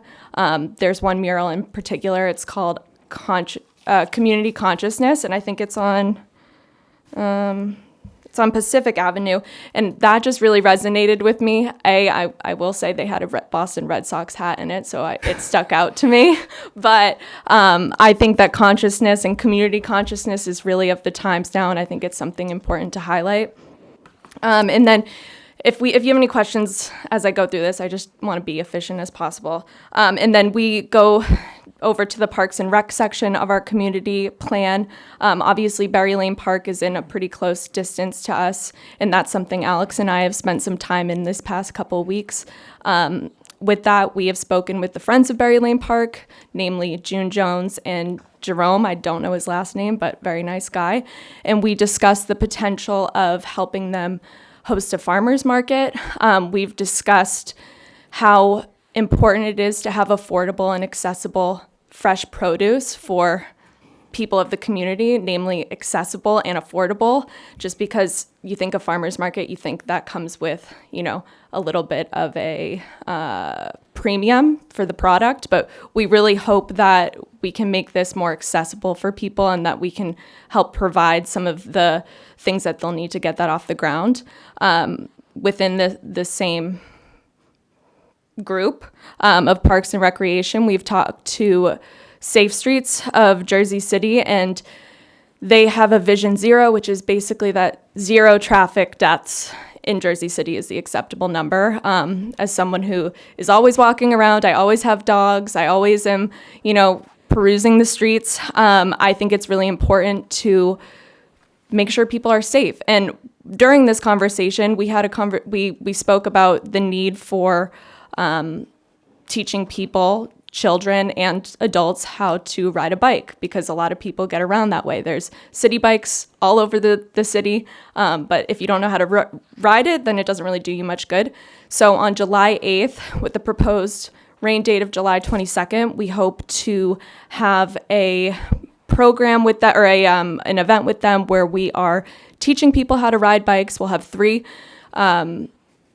bike trainers there that will help, that we'll pay for, that will help facilitate this event. And then we will also have people teaching how to maintain your bike.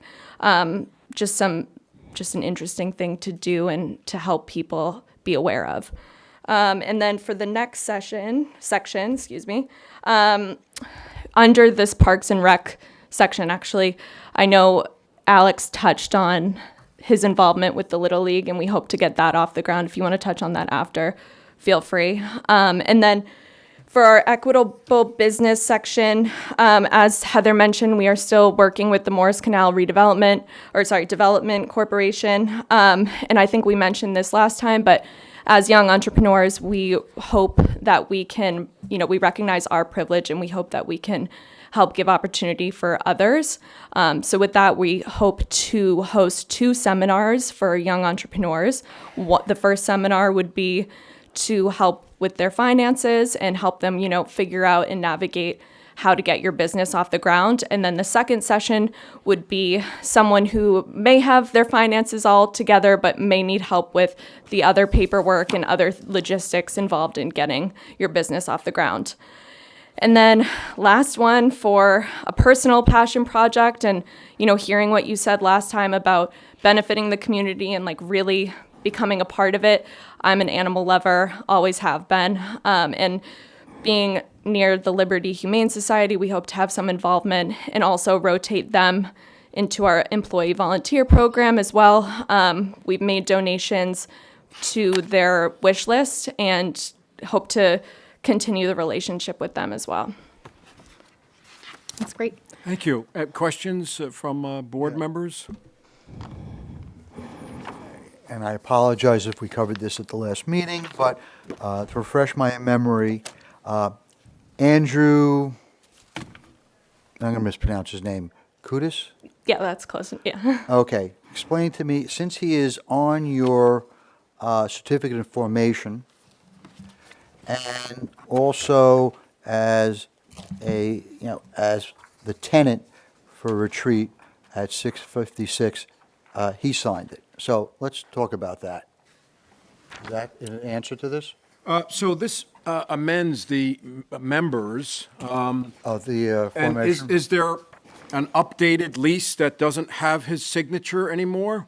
Yes. Okay. Hold on. Did we get that for you? Did we get copies of that in advance? I'm sorry? Did we get copies of that in advance?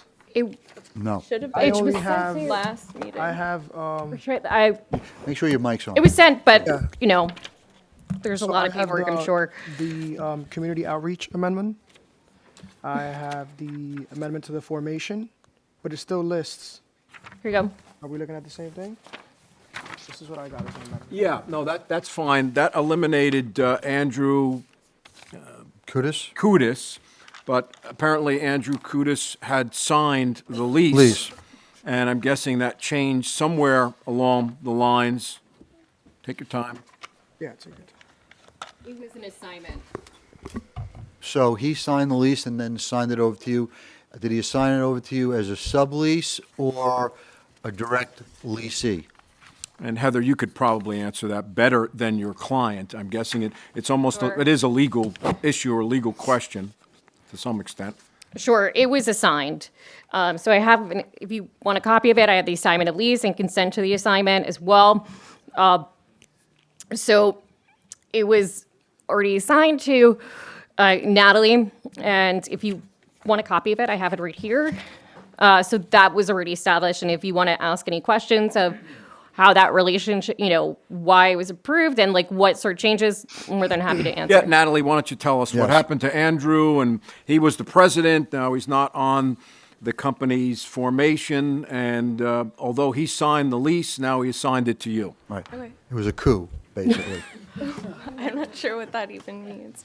Well, I know Andrew personally, and he saw the opportunity for me as a woman wanting to start this business, and he knew the area and was able to assign me the lease. So he has no involvement now. No, as a consultant, industry consultant, So but he's- no Ownership. no. How is he familiar with this area if he lives in Provincetown, Massachusetts? I think she meant the cannabis the industry. area of cannabis. Sorry, yeah, I'm sorry about that. I should have Fair enough. clarified. All right. Does any board members have any questions I for do. Ms. Benson? Go ahead, Vice Chair. What organizations have you worked with or have you spoken to for the Roundup program so far? So for the Roundup program, we initially started, our initial vision for it was to do it with the Liberty Humane Society. Okay. But we've had a bit of an issue getting in contact with them, so I decided I'll take that on personally and see if we can get some involvement with that, with them, just by starting that relationship. For the Roundup program, we are going to be working with the Morris Canal Development Corporation. So I know you mentioned it's going to rotate every month. Yes. So that's one of them. Friends of Berry Lane Park is Okay. another. We haven't spoken to the Boys and Girls Club, which I know you guys like to hear if you've actually spoken to, so I'll respect that. I could see the mural arts, the mural arts being a part of it. We're open to all of these different avenues, and we hope that by having this extensive community outreach program, that this opens a conversation to have them involved in our Roundup program as well. So we mentioned, it's a rotational thing. We hope that, as we work with more and more. But as of right now, that's the only ones that you're interested in working with? Or Yes. that you've had a conversation with and started? Yes, with Morris Canal Development, Friends of Berry Lane Park, The Boys and Girls you Mural mentioned arts as well? program. yeah, the mural arts program. The ones that are listed, is that Yeah, correct? yes, the ones that are listed. Sorry, I could have said that in a I think- better way. And to recognize there's flexibility because I'm guessing the neighbors know, the community members know best what the issues are. Are you looking to work with these same exact members or programs, the same individuals that you're willing to work with for the Roundup program? Are those the same individuals or organizations that you're going to volunteer time to as well? Correct. Or would that be a separate list of organizations or members? We intend to add to it, but as of now, who we've spoken to is our involvement, in our commitment. But as we mentioned, we're really open to figuring out how we can best benefit the community and where is needed, where that positive change is needed or positive impact is needed. Okay. You mentioned with affordable housing, you want to work with affordable housing and donate to them. I believe you said 1.5% Correct. of revenue.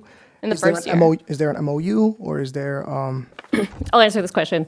So we are working with them on an MOU because I don't know if you're familiar with the Affordable Housing Trust Fund, but they have, according to the ordinance, you have to, usually developers, they signed a developer agreement for affordable housing. That has to get usually approved by the council. Much like it's usually submitted prior to the planning board. So that is something that we're actively working on. Again, like the person that we were working with directly, Susan, she just left, but I'll be working with Gigi to tie that up. But a conversation has been started. Yes. Do you want to see the email?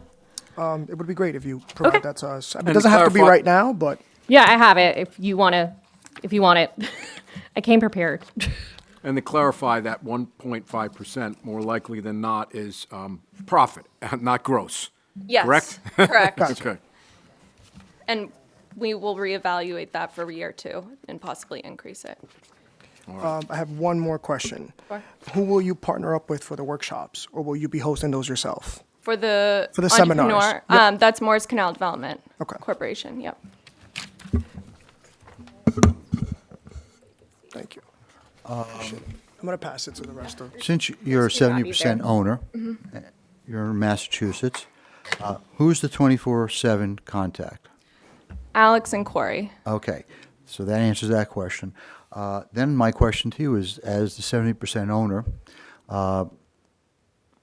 the lead person for the business, how often are you going to be down here?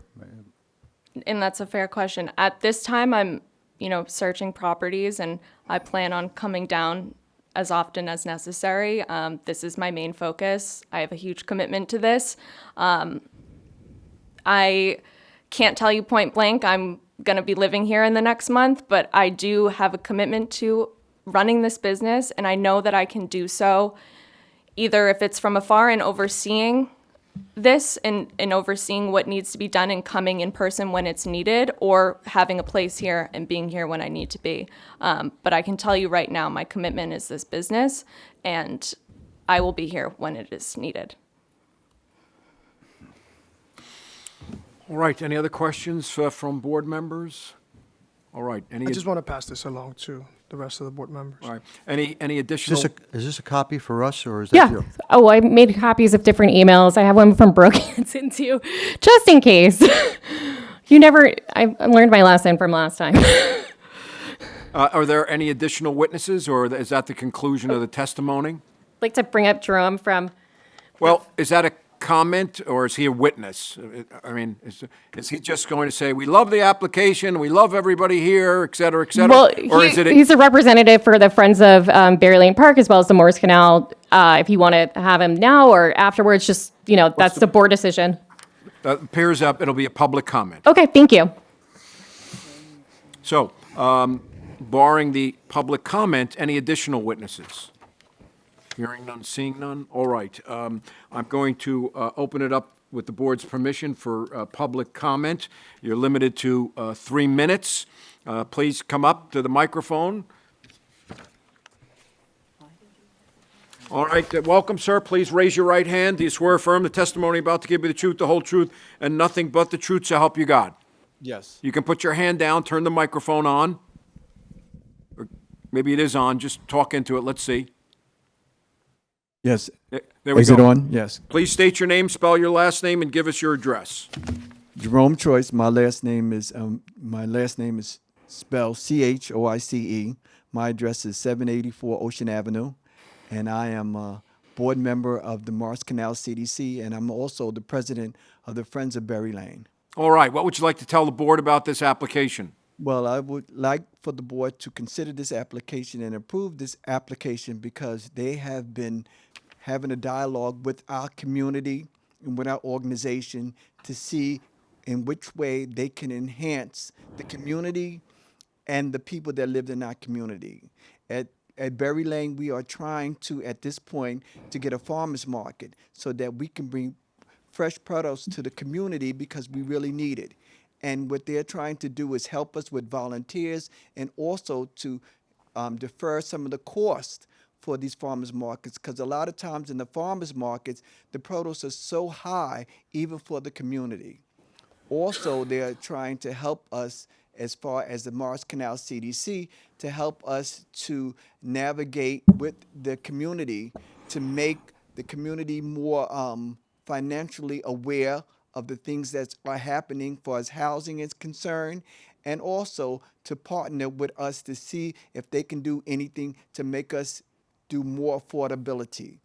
As a board member of the Morris Canal CDC, we had built one building and it's 100% affordable, and we're trying to replicate that within the community with all this regentrification that's coming in. So they have been very gracious and long dialogue and helping us to achieve that goal. And I just want y'all to take their consideration for that application. All right, thank you, sir. Anyone else?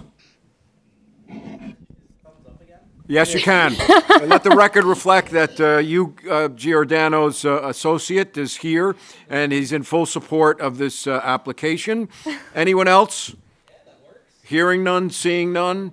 We'll close that portion, bring it back to the dais. I just want to make a quick statement that the chairperson is recused, Commissioner Flanagan is recused, and Commissioner Sloan is recused because she's ineligible to vote because she missed the last meeting and did not have an opportunity to watch the very exciting video from that evening. So it is left to both Vice Chairman Cantorero and Commissioner Kaplowitz. Have point, counterpoint?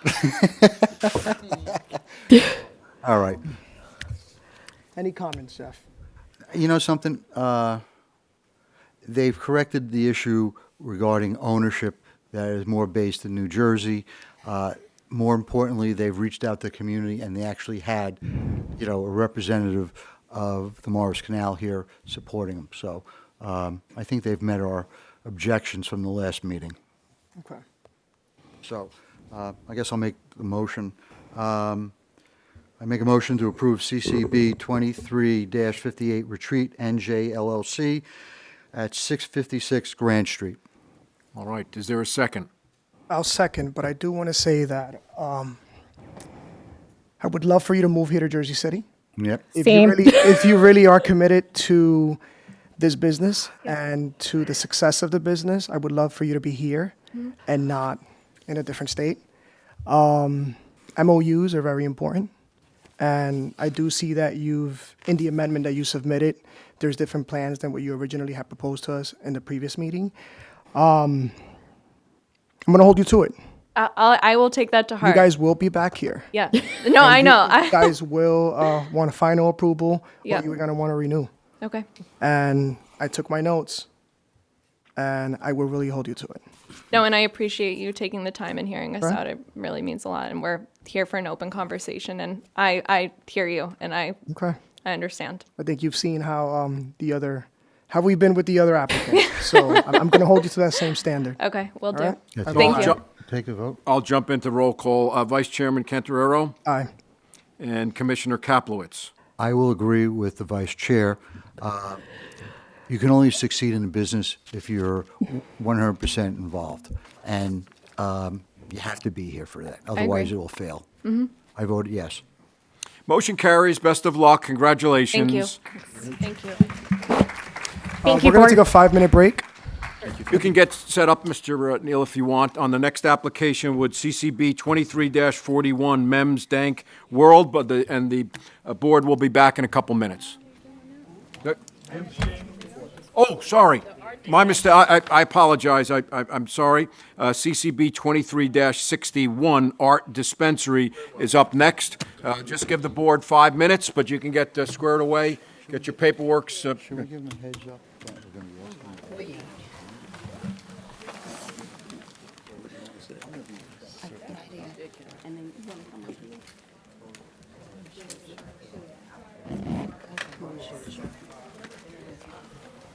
You want to sit there? Mm-hmm. Okay, then I'm going to sit here. And we need one more chair. Okay. Hi, how are you? So I do think you are going to have to spend a minute or two. Want to This is amend this is a pretty bright board. They Google. We see. They understand that you were disbarred. No big deal to us, and it's really not relevant to a final decision. But on your resume, you said you retired from the practice of law. No, I said I lost my license. It says retired. On the resume, but on the application it said lost So license. just address it, nip it in the bud. Yeah, Right? okay. Yeah. I mean, I put on the on the application. Well, I think you just got to be up, straight up with it. No, I did. I put it on the thing. So. And not only that, I still have my federal. Well, don't get into that. Not yet, but if I had, I do. It has nothing to do with they should be happy that I'm still trying to.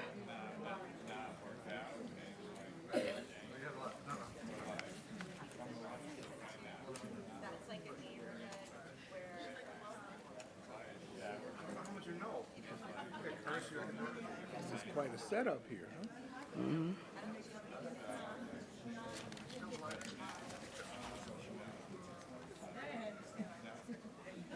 Let's see what this other group.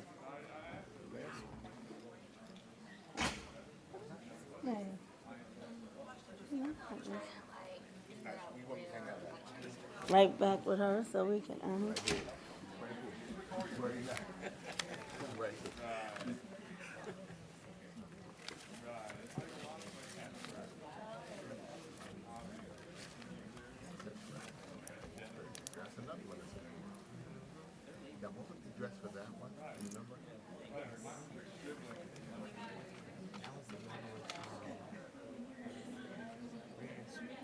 All right, I'm ready.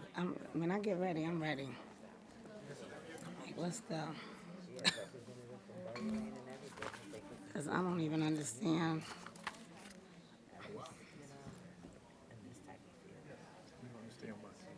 I hate all this waiting. I'm always like, let's go. Well, I don't know where to put it, but. I know, right? They don't have the thing right here. I know, right? I know, right? Well, they don't even have one, do they? Yeah, they got one now. They finally did? Not, no, they didn't have it for a long time. Anna, this is your first time? I mean, I came here to look at other people's. But, Did you study hard? You did your homework right, girl? I'm ready. I got the right people. I got There what you I'm go. supposed to be Absolutely. doing, and that's Absolutely. it. You know, I'm ready to go because this thing, I'm ready to go. You are retired from what? Retired corrections. I did Corrections 26 years officer, at Northern State Prison. New York, New Jersey. Northern State, yes, right by the airport in Newark. Okay. You know a guy there by the name of Gregory? Yeah. Who was it? Todd Gregory. Remember that name? Brandon Gregory. Brandon. Yeah. Yes, absolutely. Brandon was my partner. Okay. Yeah, Brandon and I worked together for like I grew up 14 years. That was my partner. Well, when they for 14 call years. her, we'll call her up. Yeah, when great guy. Okay. Because I see there's two over there. Are two people working over there? Yeah, they work. One is working, and the other one. Okay, doctor. Nice to meet you. Pleasure's mine, young Let me man. run real quick since you guys. I'm ready to roll.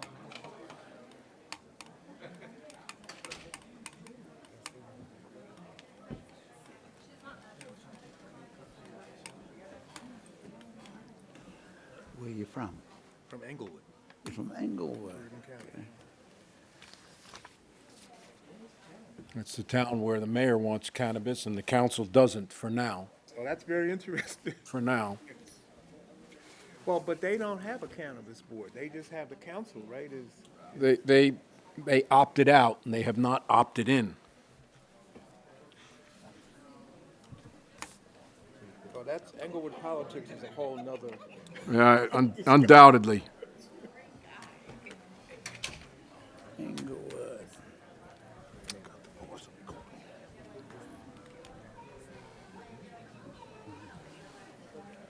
We've got everybody here. Just came to tell him something. All right, Counselor, please enter your appearance into the record and perhaps indicate who's going to be testifying and what this is all about. Thank you. Good afternoon. Microphone? Good afternoon. Can you hear me now? Yes. My name is Walter D. Neely. I'm an attorney at law of the state of New Jersey. I've been practicing since 1984. I maintain an office in Englewood, New Jersey, and I have come late to this experience, but I'm going to be representing the applicant. There's some preliminary matters. The applicant is listed as in your agenda as art dispensary. That is a deep. I'm sorry. Hold on. Can we ask them to move down the hall or? Close the door. No, you can't close the door. It's a public meeting and it locks. Oh, You can't get in. Here. Oh, that's stupid. She's gonna go ask them to move. We're sorry, Mr. Neely. No Please problem. continue. Okay, the applicant is listed in your application as art dispensary. Council was good enough to point out, for your board was good enough to point out that the state statute would require that the LLC be the actual applicant. We would propose to make the required amendment in our application to comply with that. Thank you. Yeah, the state statute prohibits a trading as or a DBA.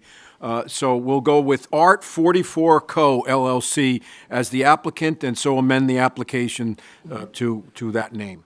Very well. Thank you. Okay. I would like to introduce the principal witnesses to you. Anna Talentino is a native of Jersey City. She attended St. Anne Aloysius Academy here in Jersey City for both grammar school and high school. And she went on to graduate from the Georgetown University in Washington, D.C., and continued her education in Newark at the Seton Hall School of Law. Ms. Talentino practiced law for more than 25 years. Unfortunately, she is no longer a member of the New Jersey Bar, but she did have an extensive legal career, and she now lives in Jersey City. She has lived in Jersey City for much of her life, and her mother, as many of you know, was a esteemed member of the New Jersey judiciary, and her father, who is going to be involved as the landlord in this venture, Dr. Ernesto Talentino, was for many years a practicing physician here in Jersey City. He, in fact, is the owner and developer of the building at 669 Bergen Avenue in Jersey City that is going to be the location of the proposed dispensary operation. So with that, I would call Ms. Talentino. Please raise your right hand. Do you swear or affirm the testimony about to give the truth, the whole truth, and nothing but the truth to help you God? I do. You can put your hand down. Have a seat. Okay. Please state. I used to stand there. Please state your name, spell your last name, and give us your address. My name is Anna Ramona Tolentino, T as in Tom, Olentino, 41 Gifford Avenue, Jersey City, New Jersey, 07304. Welcome. Your witness, Mr. Neely. Yes, Ms. Talentino, can you tell us the plan for the entity that we're talking about today? Let me give you a little background about why, because your first question might be why I'm interested as I'm moving out of law. And I did lose my license as of March of last year, 2022. I do still maintain my federal license. So that has not been lost yet. And when I am able, as I expect to obtain my license again, I will diligently do so. That has nothing to do with this business. So let me give you a little bit of a background. My father has always been a person, although he has practiced medicine for 50 years, has always been a business person. He has owned properties and developed properties in Jersey City since about the 1970s, if I can remember, I was a child. And a few years ago, he asked me, once we knew it was almost certain that marijuana would be legalized in New Jersey, he asked me, would that be something I would be interested in, because he had become interested in it as he was working on different ideas and always working on things that he believes are profitable and make sense for the community. So a few years ago, I kind of was interested in, and then as we got closer to it, when it was legalized last year, he told me that he was going to develop a building and he wanted a dispensary at the bottom. Was I interested? And I said, yes, let me see what that is. So that was March of last year, and now we're here in May of 2023. We discuss things all the time. He runs things by me all the time. I don't know if you're listening to me right now, but but in combination with the building, as he has always done in the past, he said it's going to be the dispensary on the bottom, and we're going to have, I plan to do studio apartments and one bedrooms on top. So I think that makes us a little different than a lot of the people that you come before you, because everybody else has bought storefronts that I think I've heard about or I've read about. I could be wrong. But he actually he's developing, and it's almost completed, or it should be completed shortly. I think it was completed in the package where we are, and I do have pictures of where the building is now. It's at 669 Bergen on Bergen Avenue and Fairview Avenue. Is that the corner? Yes, that corner. And so you can see that it's almost done, and he can elaborate. He's here, he can elaborate to what that completion date might be and where we are with it. So I am fully committed to it. We are Jersey City natives going back to the 1900s. So not only my parents went to Jersey City schools, worked in this community for 50 years, have been involved in everything. My mother was involved from everything from NAACPs to urban leagues to anything you can name. She was involved in it, committed to it. They always lived here, and each of them, unfortunately, my mother passed away in 2010, but worked for 50 years in Jersey City. My father as well for 50 years, never left the community and always deeply involved in the community. Even the buildings that my father has developed have always been either in troubled areas or in more of the thriving areas. But he can also expand about that. So we are deeply devoted people. I'm here, I'm committed, and the reason I'm interested in this business is not only because it could be profitable for everybody, but because I represented so many people in the past that had records based on this marijuana situation prior to it becoming legalized, that had records and just could not come back and do the things that they were interested in because of these records. So I'm interested in hiring people that have that kind of background. Actually, my manager who will work with me today, she's gonna be a witness that's sitting right here, will tell you more about what her involvement would be in the business. But I want to emphasize to everyone here that we stand apart a little bit because, also I want to we stand apart because where we are going to be located is in McGinley Square. So a lot of what I've heard in the past, a lot of people are in the Heights. There are a few people near us. We are not within any 200 feet of a substance abuse facility or child care facility. I just heard something about Communipaw Avenue. I don't know if that makes the 1,000 feet requirement. It's something about within 1,000 feet that's in your ordinance. I'm not sure because we're still there on Fairview and Bergen, but we're kind of set apart and we're in a very thriving area where you have so many people that are so diverse there. The restaurants are diverse. Hold on, Markia, can we see the distance inquiry that you had emailed to us? Do you have it? All right.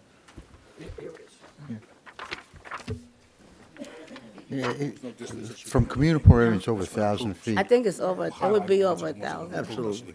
So there's no issue? No, Okay. it should be over 1,000. While they're looking at that. I just brought that up only because I just heard tonight, that there was.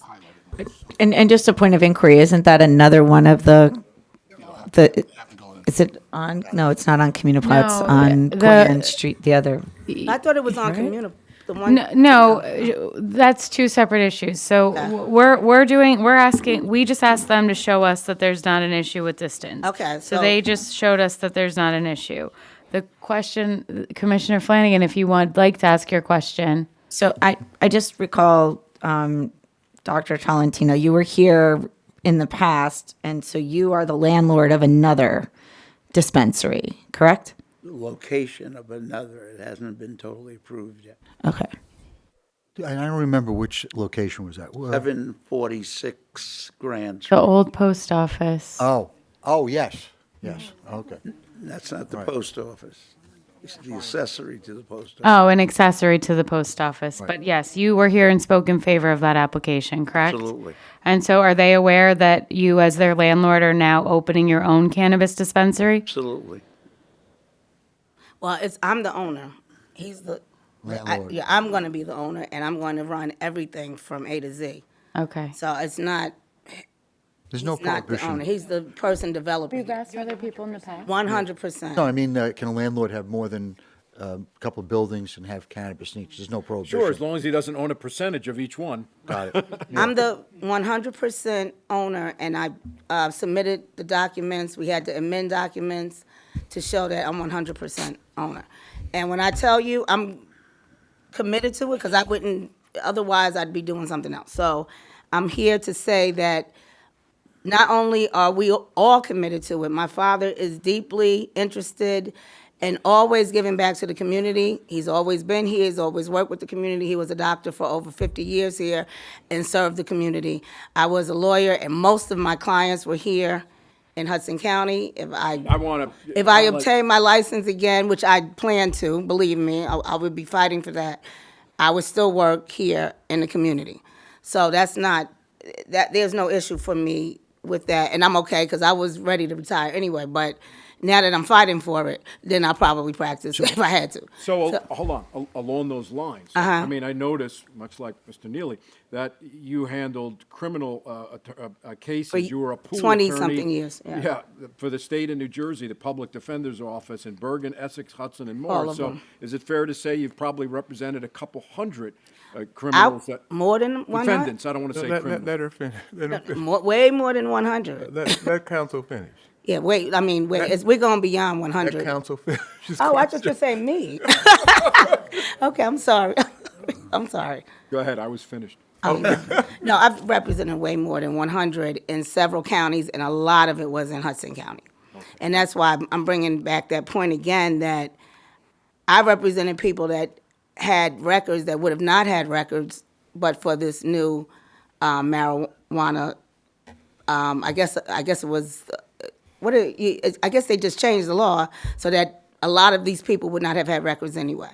So I am very conscious of what they had to deal with, what I've been dealing with, and what I would like to do for the community. And I would certainly hire staff that could work with me and have no issue with taking them on and giving them a second chance. I don't have any problem with that whatsoever. Your issue with the state Supreme Court, there is no criminal aspect to that? No. Okay, so it's No. just, It was the loss of license, and the Supreme Court is working on how we're going to be able to maybe work on something For the record, For the record. there is a new case.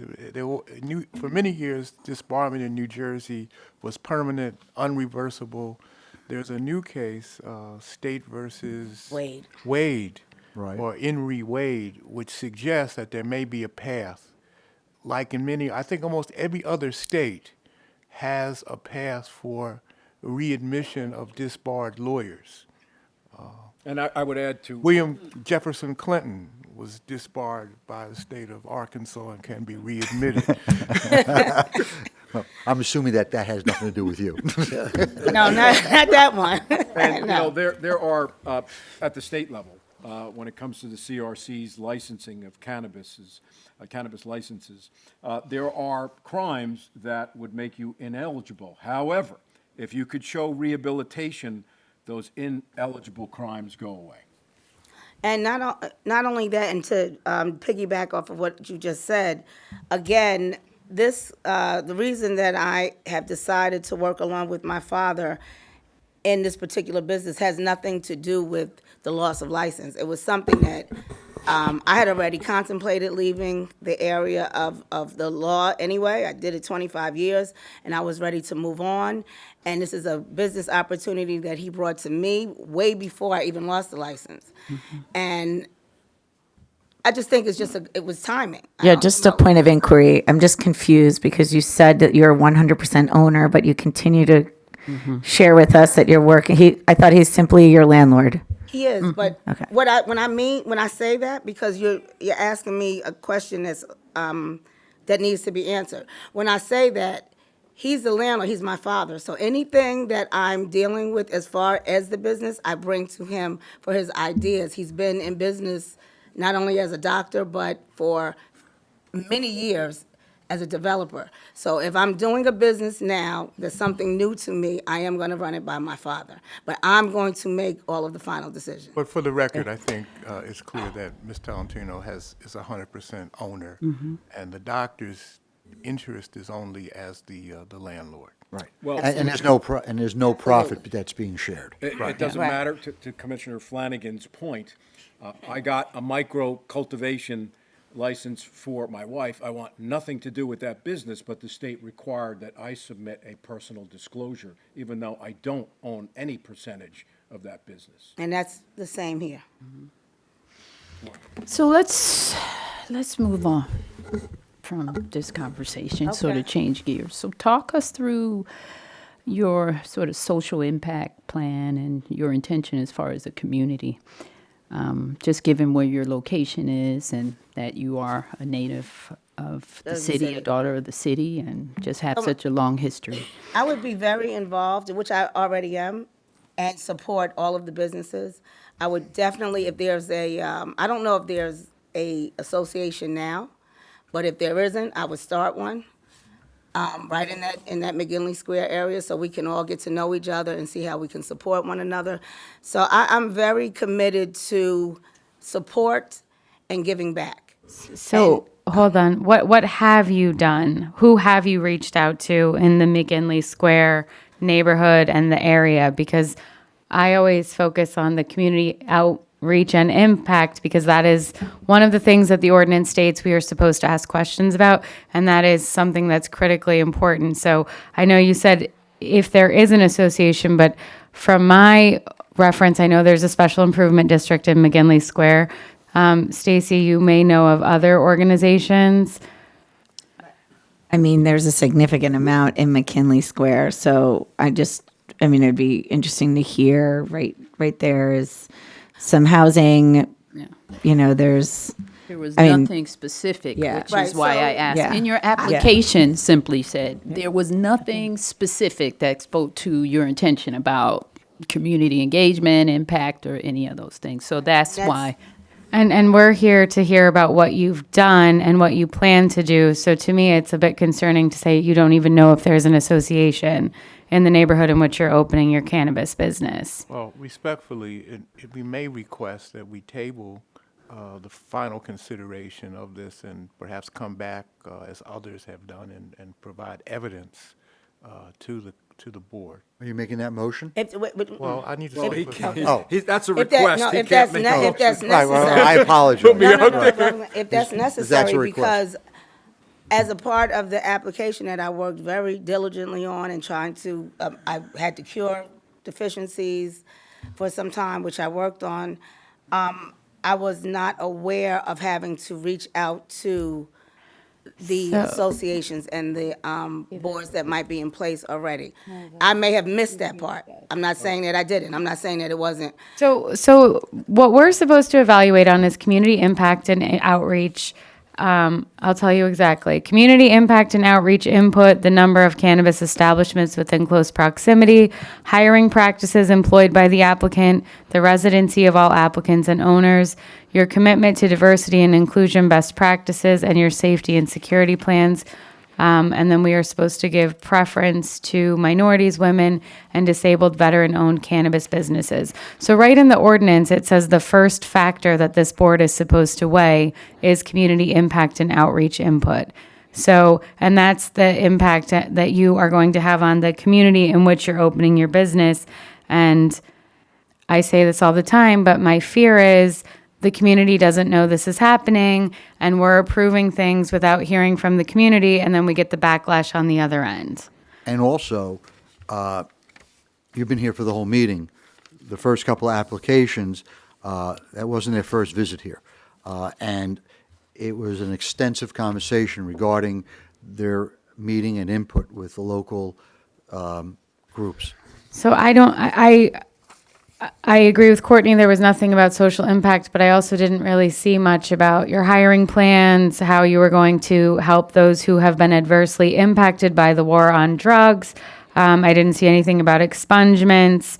And if you missed it, that's okay. But I would say anyone who's been to these meetings at this point knows that we ask these questions of every single applicant. So I would make a motion to table to give you time to do your due diligence within the neighborhood. You would be second on the agenda on the June 12th meeting, so I'm going to make the motion to Second. table. All in favor? Aye. Any opposed? Motion carries. Mr. Neely, we will see you and your client on June 12th. Thank Can you. just to be clear, so when I come back, I want to be able to address all of the issues. I need to reach out to the people that are the neighboring, So, because I want to make it sure, even if I have to have them come and speak, I want to make sure. well, I always think it's better to have people come and speak in favor of your application than to have no one. I would reach out to the Special Improvement District. I would reach out to the neighboring businesses, Block associations. block associations. You also need And to, provide letters of support as well.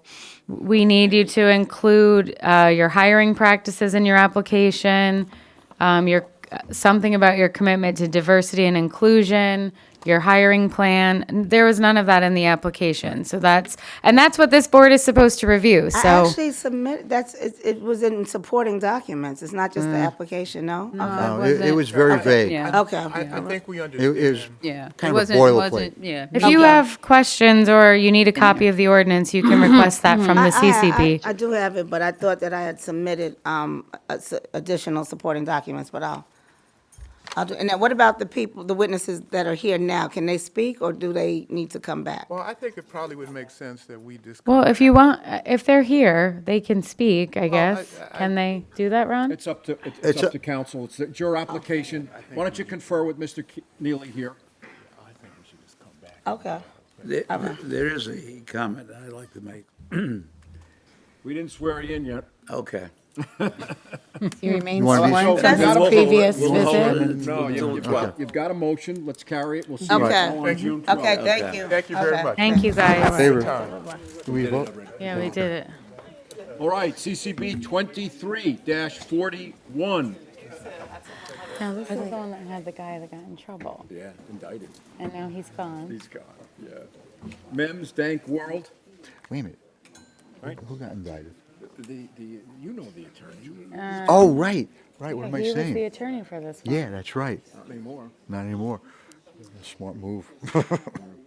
All right, Counselor, please get situated, and when you, after you have been situated, you can enter your appearance into the record. Perhaps briefly tell us who's going to be testifying and what are they going to be testifying to? Did we hear, Jose's asking if was he here for this one? Which one? Yeah? And we didn't hear anything, though. No, this, you mean this, MAME? This is brand new. No, yeah, but we did hear them, and then he just asked to postpone. So we heard no part of the application. Oh, correct. They had a prior, it was a different council, Oh, right? right, that's Yes, right. that's correct. Right. And then There we- was a That's right. situation But we with the prior council, so. Yes, Yes. we didn't I wasn't go here for that. forward, and Right. We'll leave it at that. Yeah. Right, but we didn't hear any of the No. application. Courtney, it was unless also a you different have address. something that you want to discuss at the end, you could leave if you want. You want to I pass it insist that that. you stay. Let the record reflect that Why should we stay? Commissioner Sloan's recusing herself. All right. This is also a different location. Yes. I note for the record. Correct. It was on Fall, right? So is this new location, can I just see?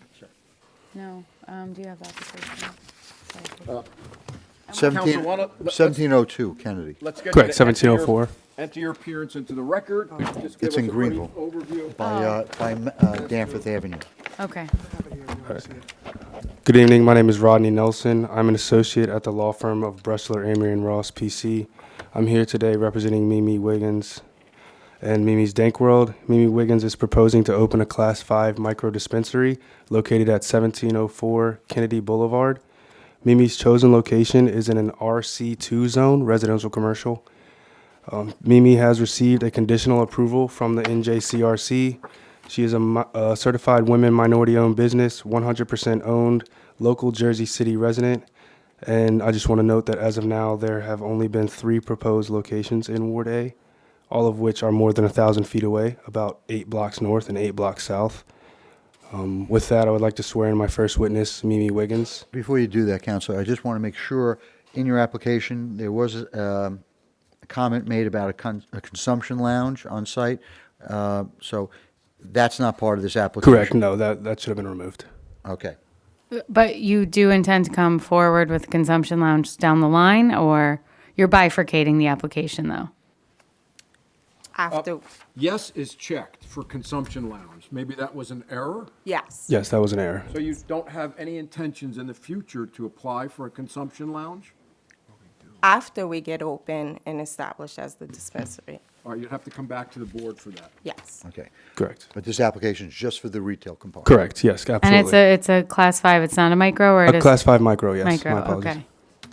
All right, please raise your right hand. Do you swear or affirm the testimony about to give you the truth, the whole truth, and nothing but the truth, so help you God? Yes. You can put your hand down. Please state your name, spell your last name, and give us your address. Mignon Wiggins, Mignon Mimi Wiggins, Mignon M-E-Y-O-N, Mimi M-E-M-E Wiggins, W-I-G-G-I-N-S, 582 Garfield Avenue, Jersey City, New Jersey, 07305. All right, you're a witness, counselor. Mimi, would you please tell us why you would like to open a dispensary? So I've always been in search of opening my own business after being in retail for 27 plus years. I always wanted to open up my own commercial space. Upon knowing that cannabis was made legal, upon working with my consultant, who was my client, he had introduced me to the idea of opening up my own cannabis dispensary. I took it, I did some research after a lot of conversations, and I decided to apply. Thanks. Could you tell us more about your community impact plan and your outreach? I believe that outreach is not a one-time thing. I believe that it's an ongoing thing. I plan on working with Tina Knowles, the owner of the nonprofit Community Treasures, as well as Lakeisha Williams. She owns a Strengthen and Empowerment nonprofit that will help women with HIV. I'm very active in my community as a real estate agent, volunteering my time with, local food banks like DC Nonprofit, Angela Cares, and several other nonprofits in the city, and I continue to keep doing that. So I believe that outreach is not a one-time event. It's something that must be practiced continually. I will support the local community through an ongoing commitment to do the following: quarterly paid volunteer weekends. This will be a quarterly event where employees can volunteer in the local surrounding neighborhood and get an hour-for-hour credit as they were working in the dispensary. These events will be open to the public, who can earn discounts at the dispensary by participating. Annual job fair, where we will provide on-the-spot interviews for needed positions at the dispensary, as well as provide resume review and guidance to the attendees. These job fairs would not just focus on the cannabis industry jobs. We will invite local businesses to hold on-the-spot interviews, as well to help increase hiring local residents for local businesses. Quarterly education weekends. This will be an event where the dispensary helps to educate the local community about the positive benefits of cannabis, as to re-educate those who have been taught misinformation or information that is no longer accurate with the advances in the society's scientific studies. To the extent possible, these will be held at the local banquet hall or similar. In addition to active outreach I just described, we will also be partnering with Community Treasure. Yes, we know a lot of people are committing money to them, but I grew up with Tina as our families lived just a few blocks from each other growing up. That is why we are sourcing the local area for qualified nonprofits with 501(c)s and a good reputation for giving back to the community, which she has. As of now, we have an MOU drafted for Community Treasure, but we are waiting to see what else we can find. Regardless, we will be committing a certain amount of the 2% to the Community Treasures. And I just want to clarify that we're not claiming we have a signed MOU. It's just drafted, and we're in the process of getting it signed. But conversations are taking place. Yeah, I see Tina here, too. Yeah, just wanted to clarify. Have you reached out to any of the local businesses, particularly on your in your area, to see how they feel about your business coming?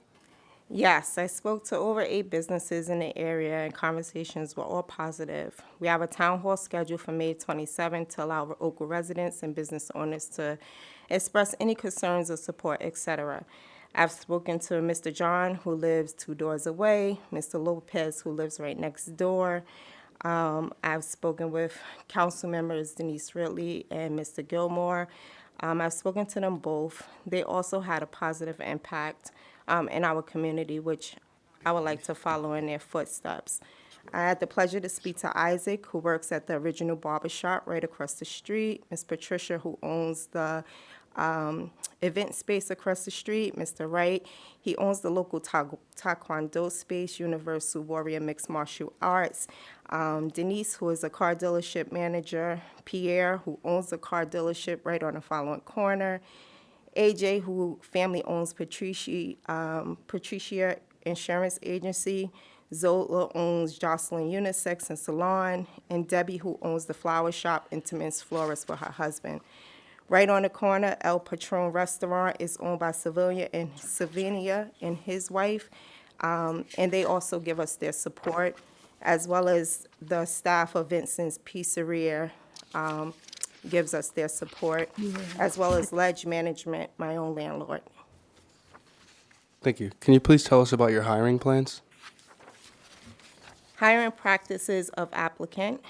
Our hiring practices will focus on Jersey City residents, first and foremost, with the emphasis on Ward A residents. Our hiring process will be designed to help those Black and brown residents of Jersey City that have been negatively affected by the war on drugs, Ward A and Ward F.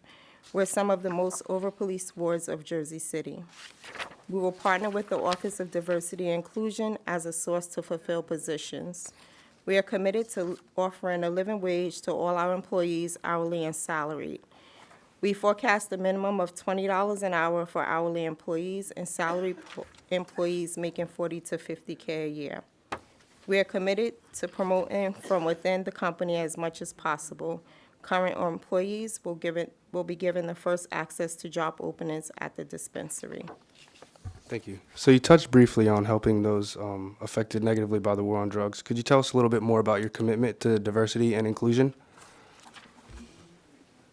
As a minority-owned and women-owned business, I am committed to be the change in my community. I believe diversity and inclusion sets a company and a business apart.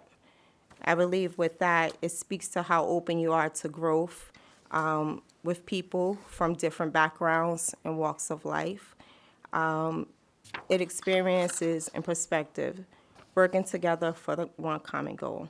I believe people work for people before they work for a brand. Can you tell us some more about your safety and security plans?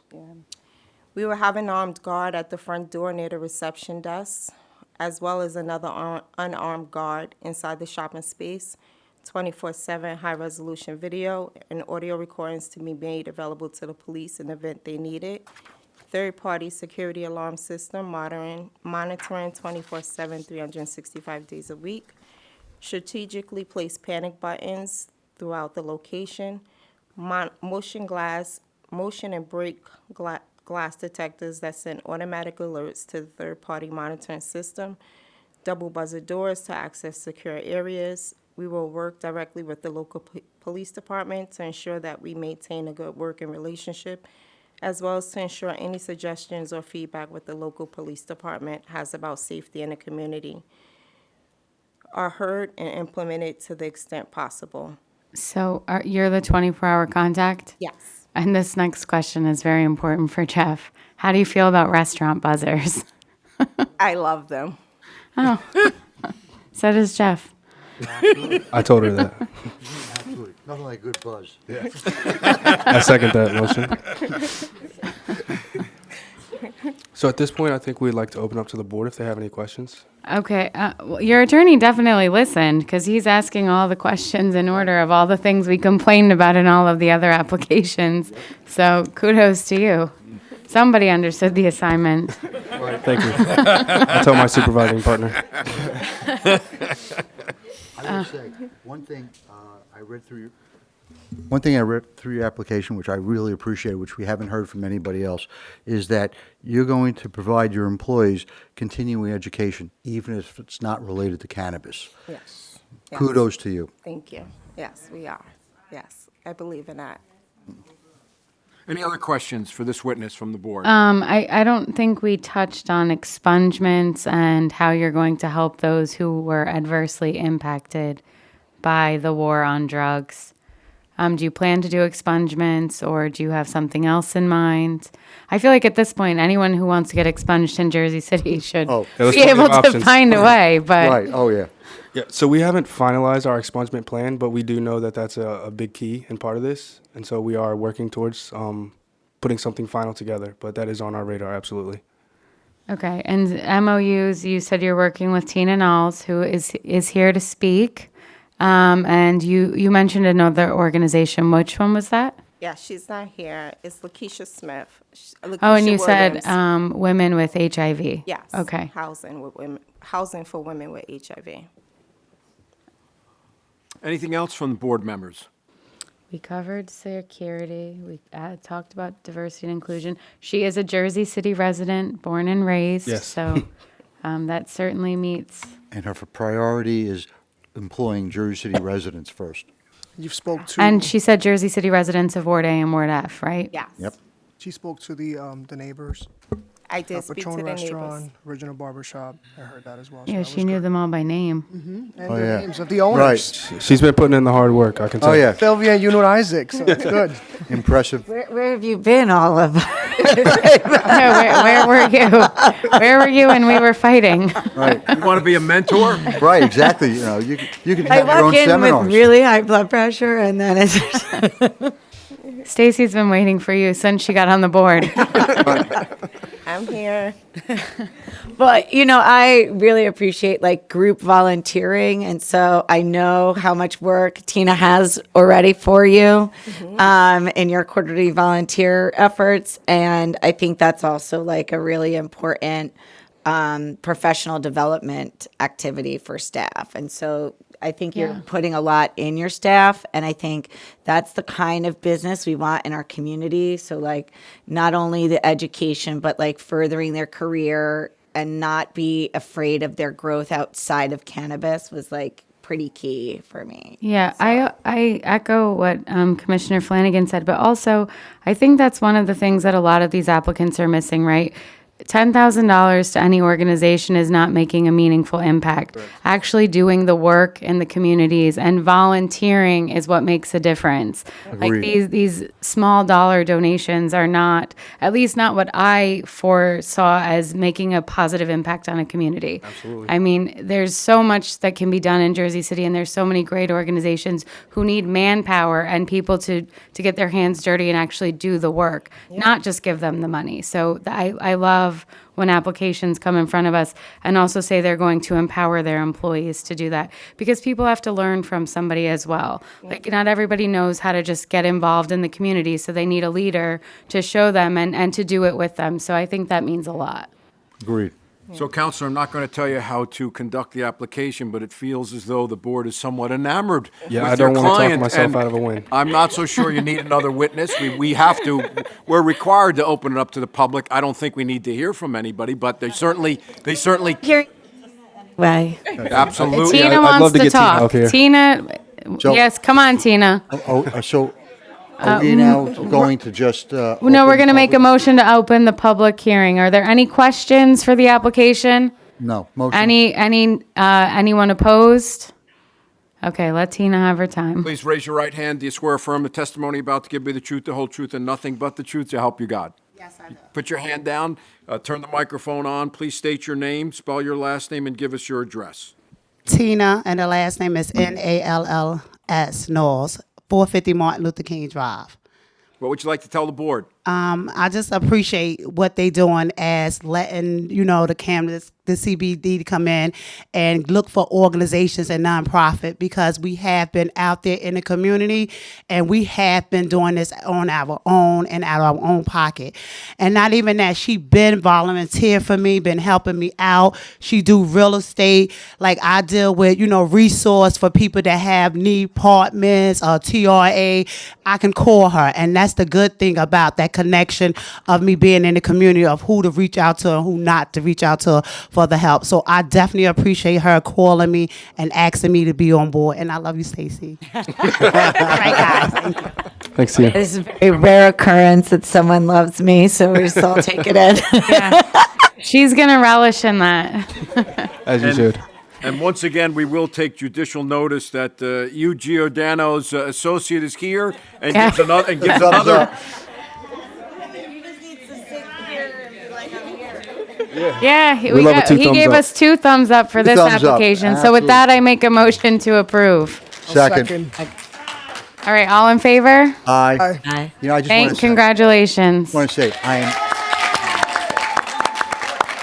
am thrilled that you are in Greenville. Yes. Oh yeah, you also have made Jeff very Clearly, happy this today. lawyer They just listened. purchased. I just purchased my home in Greenville. So. Oh, congratulations. Oh, congratulations. Yeah. Congratulations.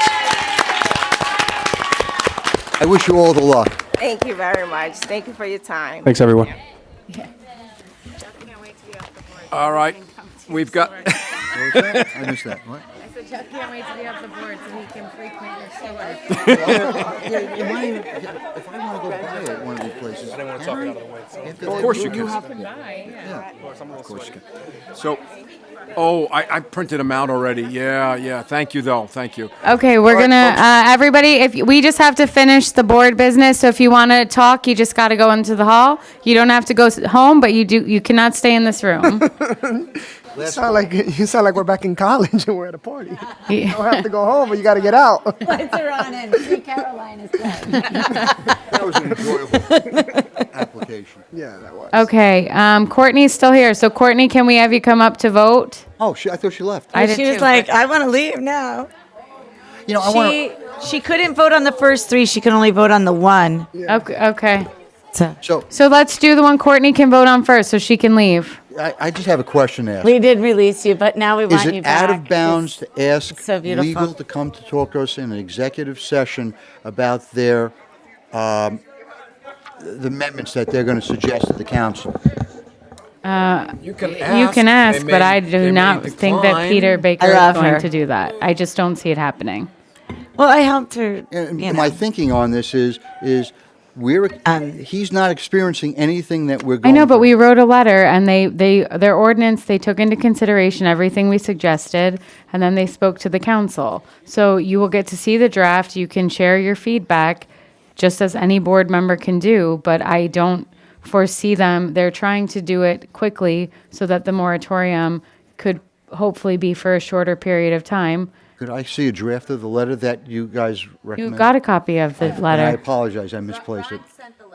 We all had the letter. All right, so I got to multiple look. I have it under times. my legal file. And the then. letter came a long time ago. This was That's like, why I don't remember it.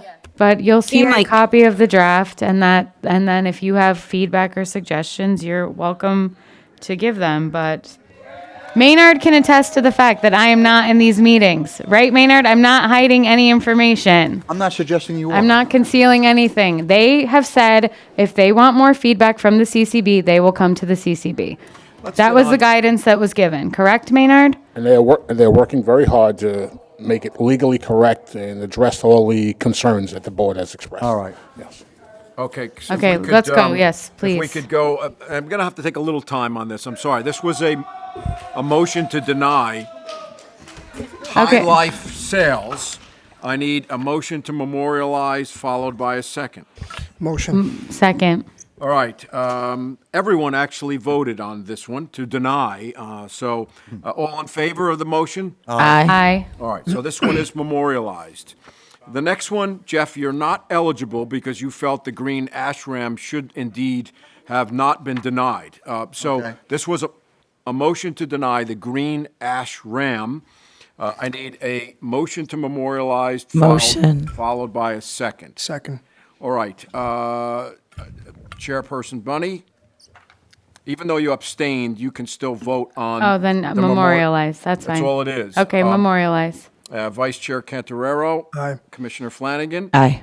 And Commissioner Sloan. All right, so those were the two big ones. They were motions to deny. The rest are a little bit easier. You heard Al Toon. I need a motion followed by a second. Motion. Second. And everyone but Courtney is allowed to vote on Al Toon, so. Altaloon, Aye. yeah.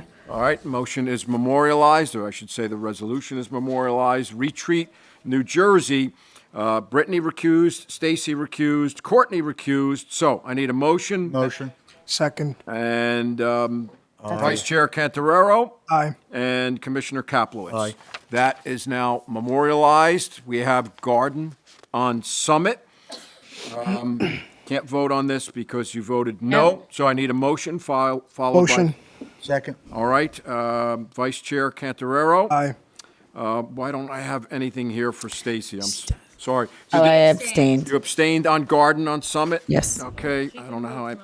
But you can vote to I'll vote memorialize. aye, yes. You go along with the majority.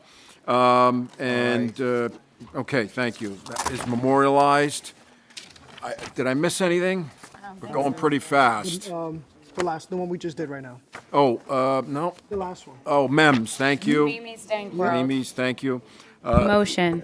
Is there a second? Second. Second. All right. The only one who can't vote is Commissioner Sloan. So the remaining, Aye. Aye. Hey, we're voting to memorialize MEMS. Men's. real quickly, are we done with this? How many applications do we have left? We have two more that we tabled tonight. Marquia, how many applications? Well, they have until Monday to get them in. Yeah, they have until Monday. I understand, but until, what do we have right now that we have to go through? Marquia has to answer. I just asked her. Give her a second. It's approximately, actually, including, it was like 18? Yeah, approximately 18 more. And we have a week to go have to a week accept to go. applications. Wow. Okay. Happy summer. 50, 48 we've approved. not 48 counting before today, and then 3 more, so 51. 51. And there's 18 more for us to review. Right. So that's 18 more in the queue. I think we're done. Can I, hold on, are we done, or, because she's got to keep if we're talking business. No, and we're still recording, so. So are we done? Motion to adjourn. Motion. Second. Okay.